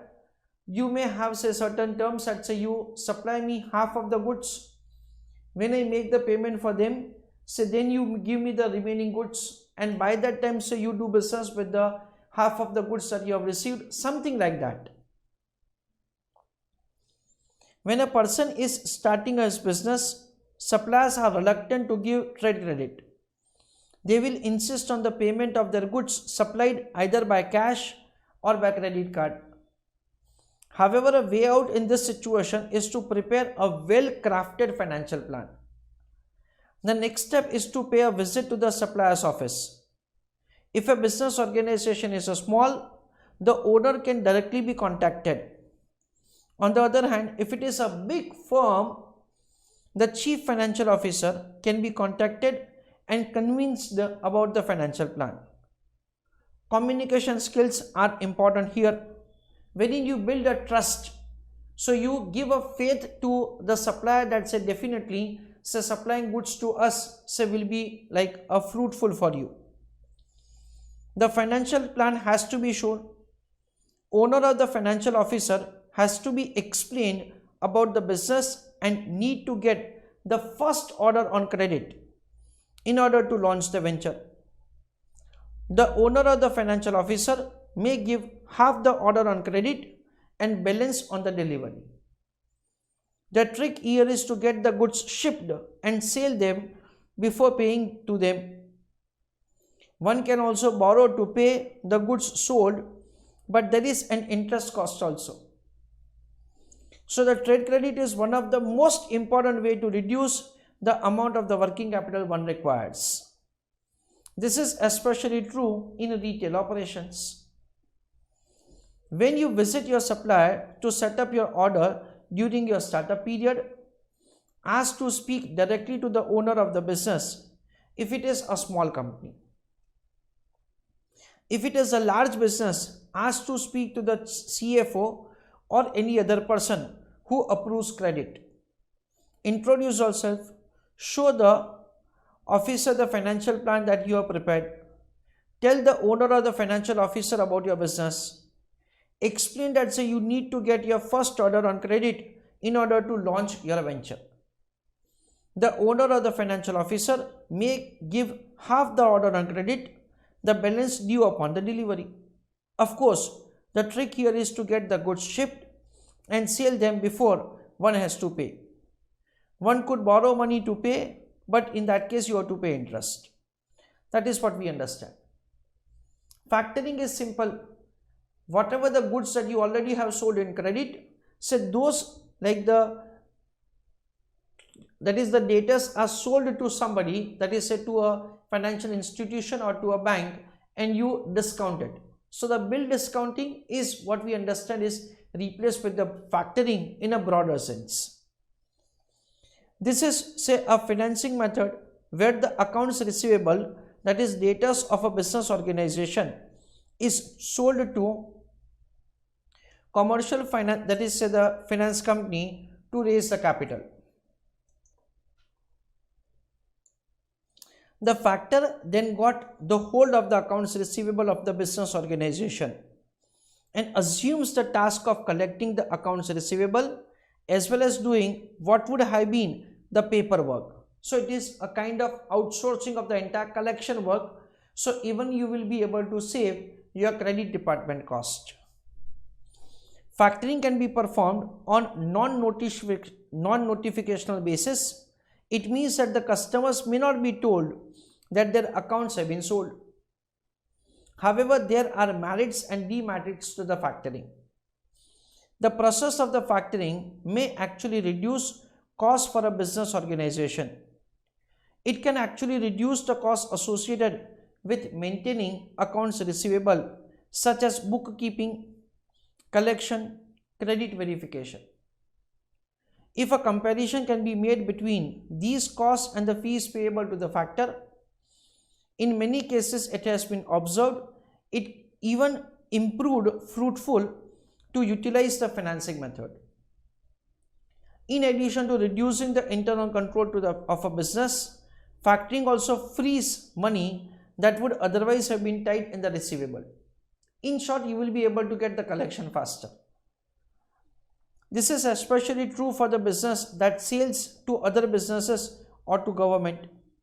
There are often long delays for the payment that would offset. This money can be used to generate the profit through other avenues of the company. So once you have funds, you will be able to do better business. Factoring can be very useful tool for raising money and keeping the cash flowing. Leasing is something that we always understand. You take on the rent instead of you purchase it. Another popular method of the bootstrapping is to take of the equipment on the lease rather than purchasing it. It will reduce the capital cost and also helps the lessee, the person who takes the asset on the lease, that is we in this example, to claim tax exemption because the lease rental can be debited to P&L account. It is better to take a photocopy machinery, an automobile or van on the lease to avoid paying a lump sum money which is not at all feasible for a startup organization. You have to keep in your mind that your business is new. So instead of that investing too much of the cash flows initially, we should make a point that we are not committing to a huge cash flows initially. Further, if at all you are able to shop around and get the best kind of the leasing arrangement when you are starting up a new business, it's much better to lease. It is better, for example, to lease a photocopier say at the rate of 5,000 rupees per month rather than paying rupees 1 lakh for it, or to lease your automobile or van to avoid paying rupees 5 lakhs or more. These figures are like only arbitrary figures, randomly they have put that the lease rental will be substantially less in comparison to the value of asset. There are advantages for both startup businessman using the property or equipment and owner of the property or the equipment, that is lessor. Lessor enjoys the tax benefit in form of depreciation on the fixed asset leased and may gain from the capital appreciation on the property. So we'll get the advantage of the depreciation tax saving, and it may happen that the value of the property increases, as well as making a profit from the lease. The lessee benefits by making smaller payment, retain the ability to walk away from the equipment at the end of the lease term. The lessee may also claim the tax benefit in form of the lease rental paid by him. You may not be able to write everything, however you just have to write very much relevant portion from this. Yes, question number 2C, theory question. Which type of risk covers by the default by counterparty? List out the ways to manage this risk. So over here we are focusing on the counterparty risk.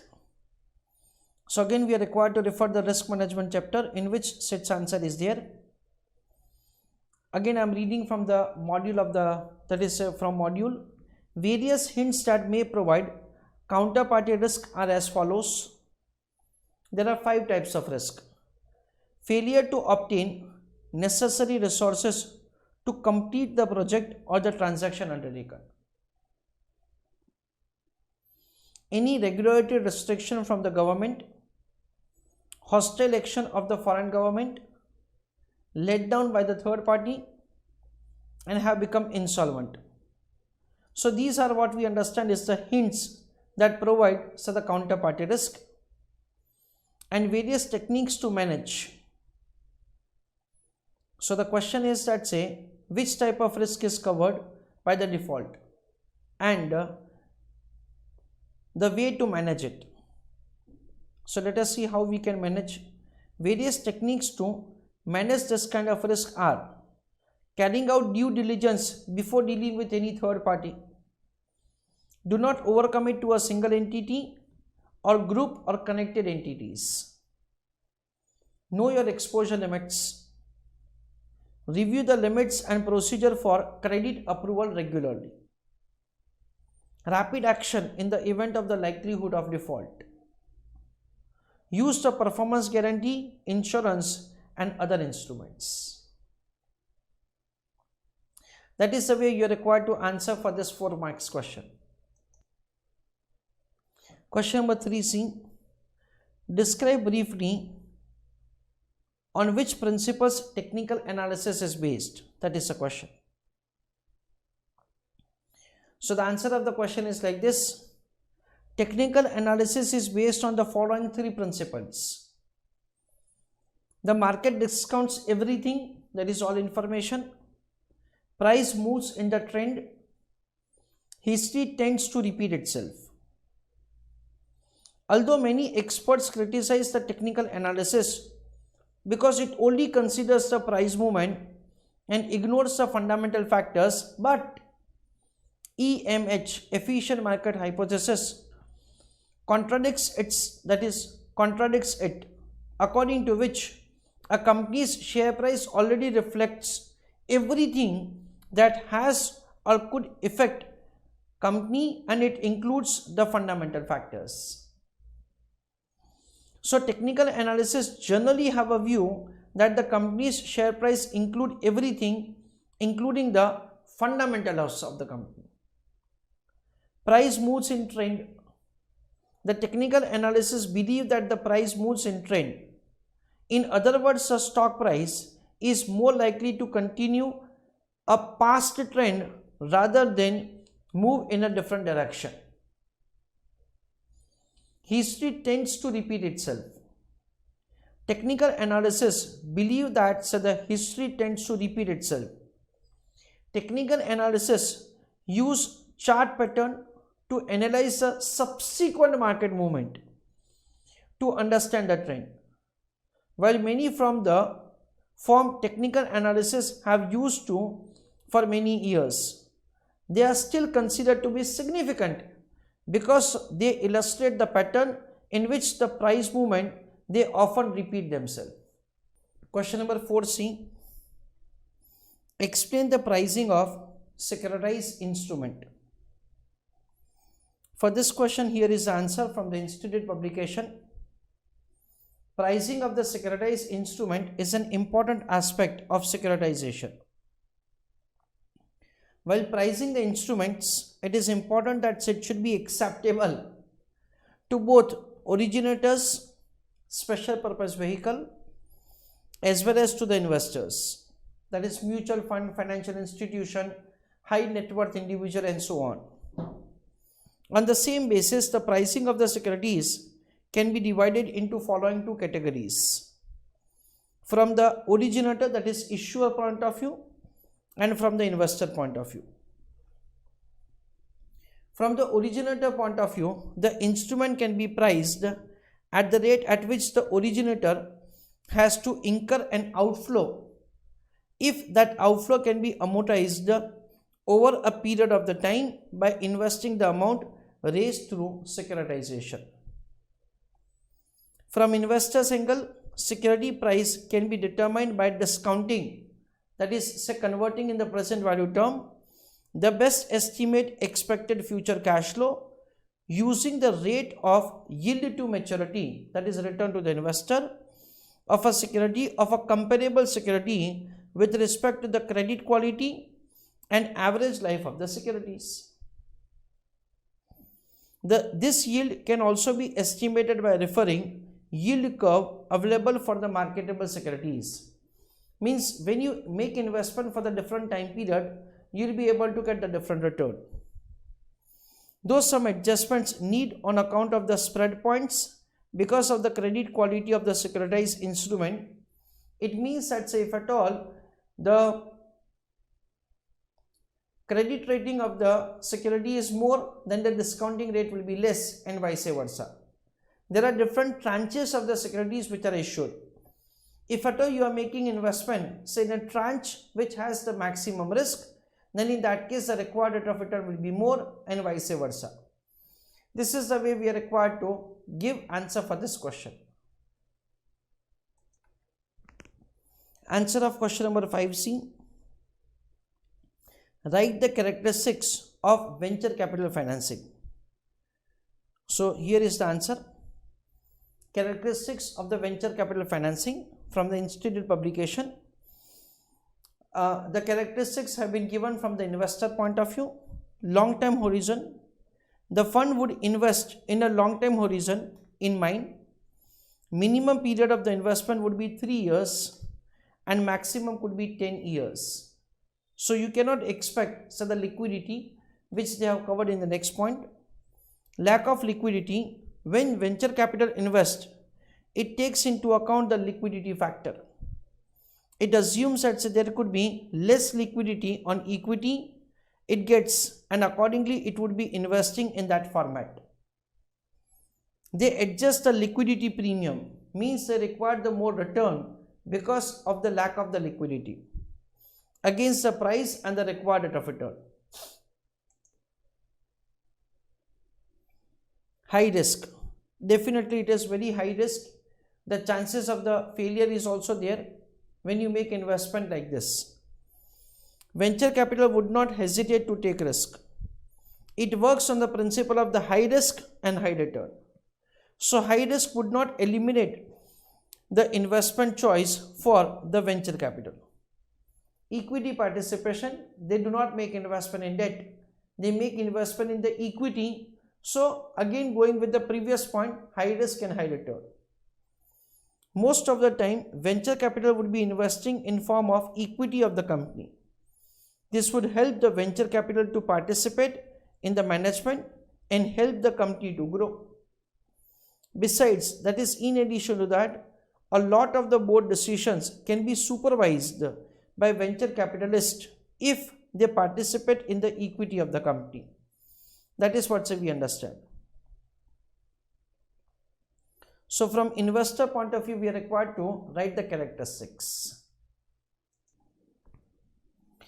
Question number 6C theory. Buy and hold is one of the policy of the portfolio rebalancing. Buy and hold means do nothing.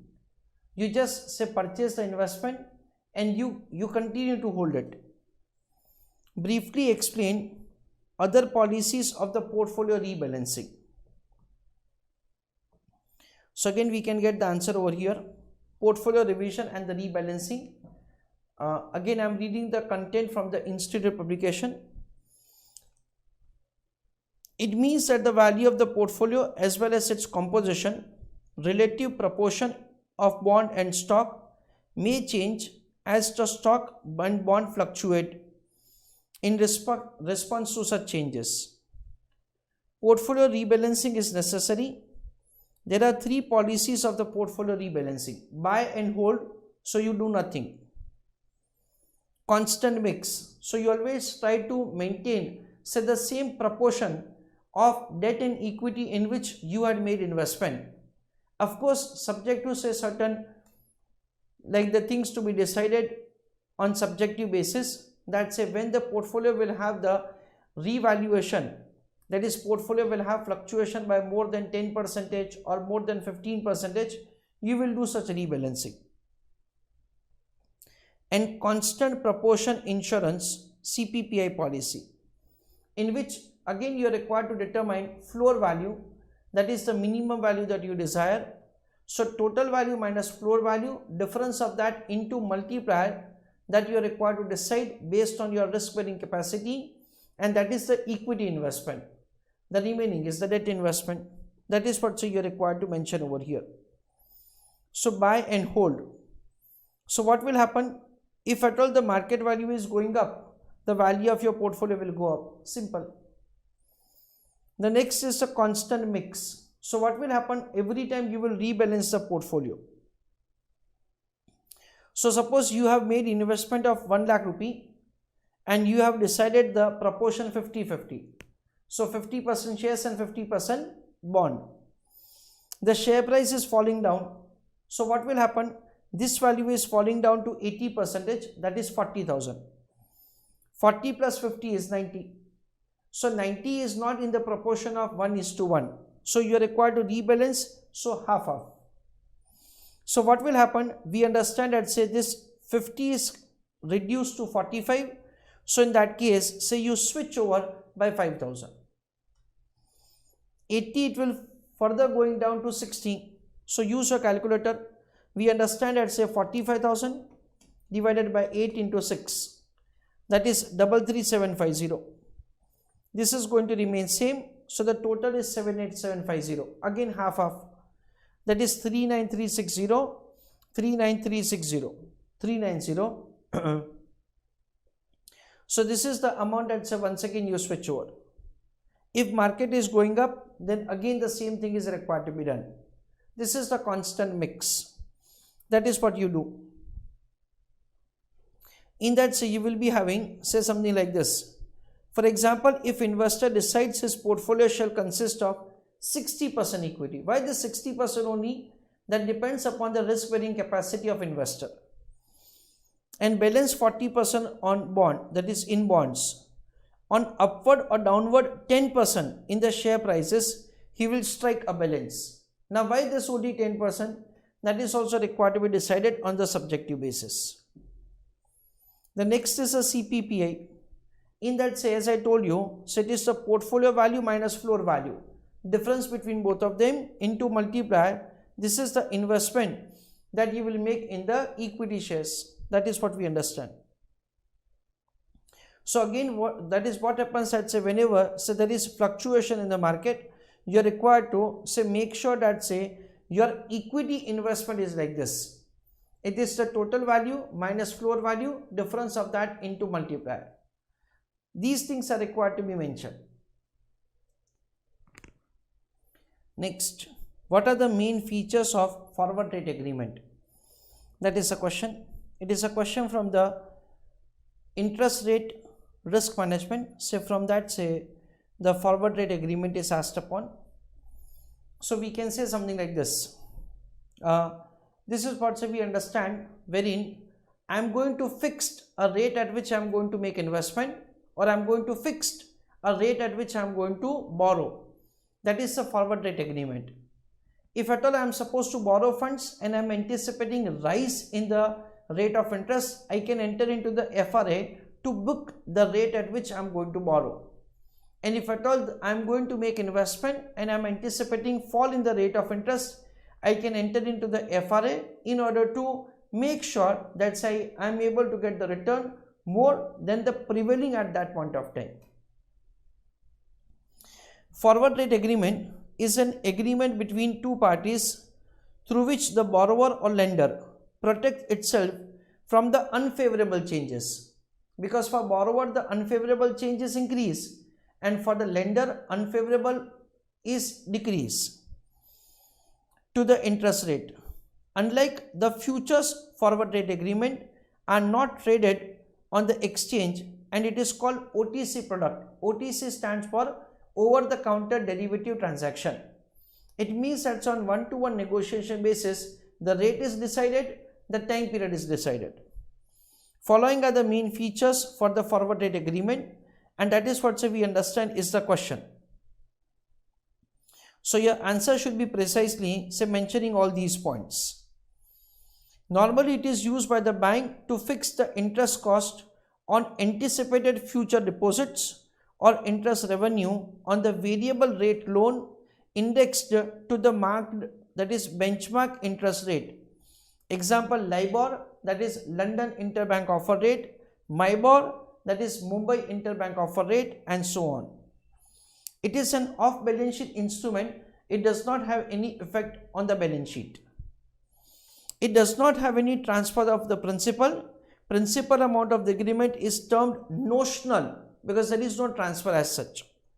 Because it will determine, while it will determine the amount of the payment, actual exchange of the principal never takes place. So the difference of the rate of interest is calculated.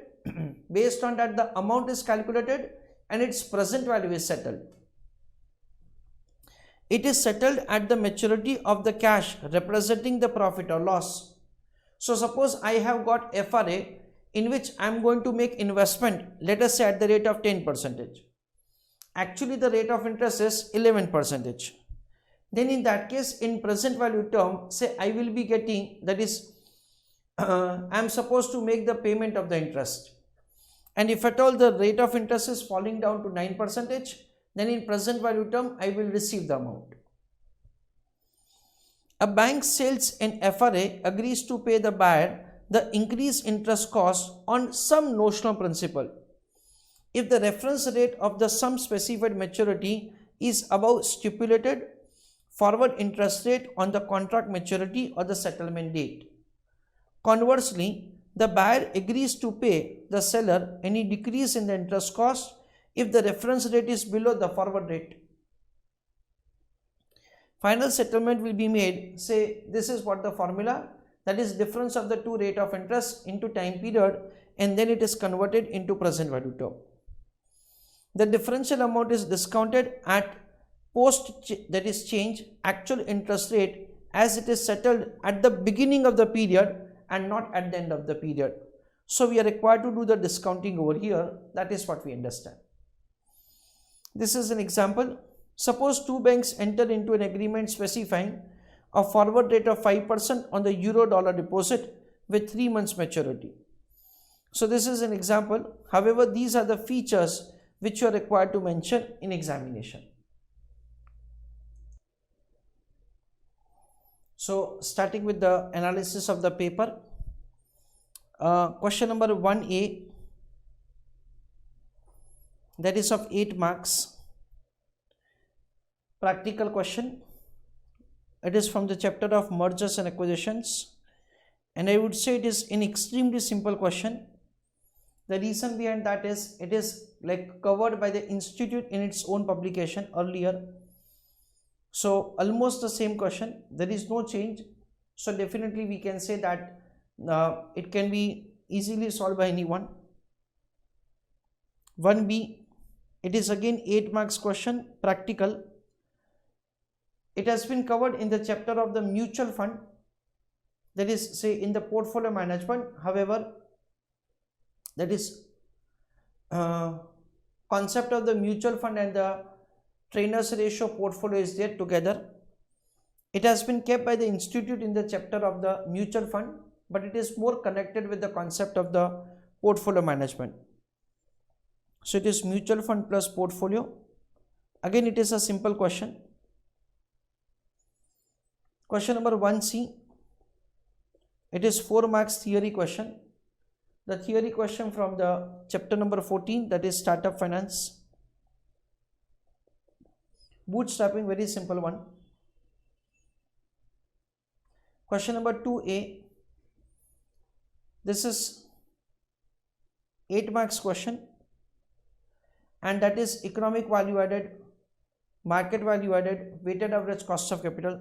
So practical chapter, that is from the corporate valuation mergers acquisitions, in which set is provided. Again a simple question. Next is 2B, 8 marks, practical question from the chapter of derivative. Very recently this kind of question has been asked by institute, in which margin is required to be found. So as per my understanding, it is once again a simple question. 2C, that is 4 marks question, that is theory question, that is from the risk management chapter.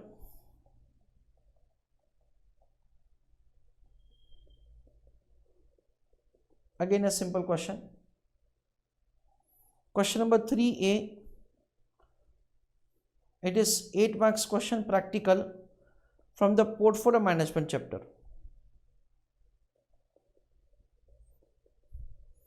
We are required to compute the expected price at the end of the period, and based on that, so the return is required to be found. 3B, in that it is the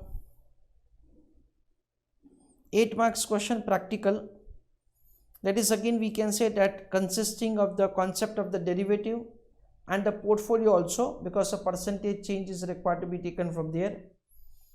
So overall I would say that it is a moderate question. 3C, 4 marks question, again theory. It is from the chapter number 3, technical analysis.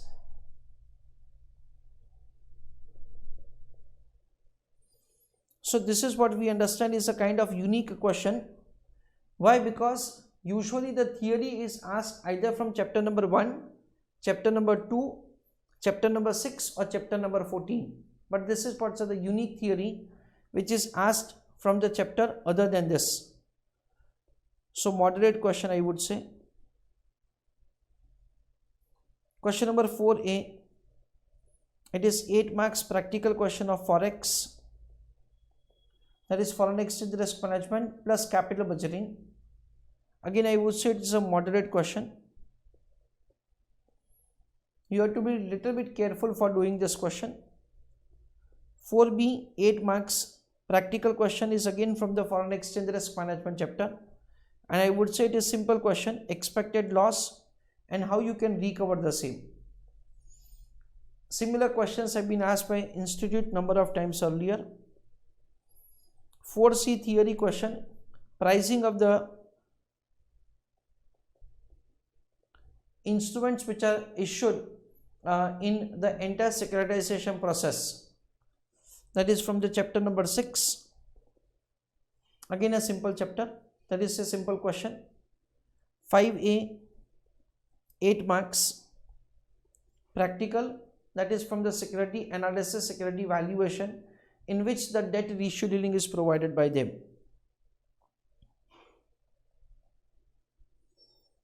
I would say it is a good question because I have seen students committing mistake in 2 aspects. One is that say they are committing mistake in year 0 cash flow and say the amortization of the flotation cost in future.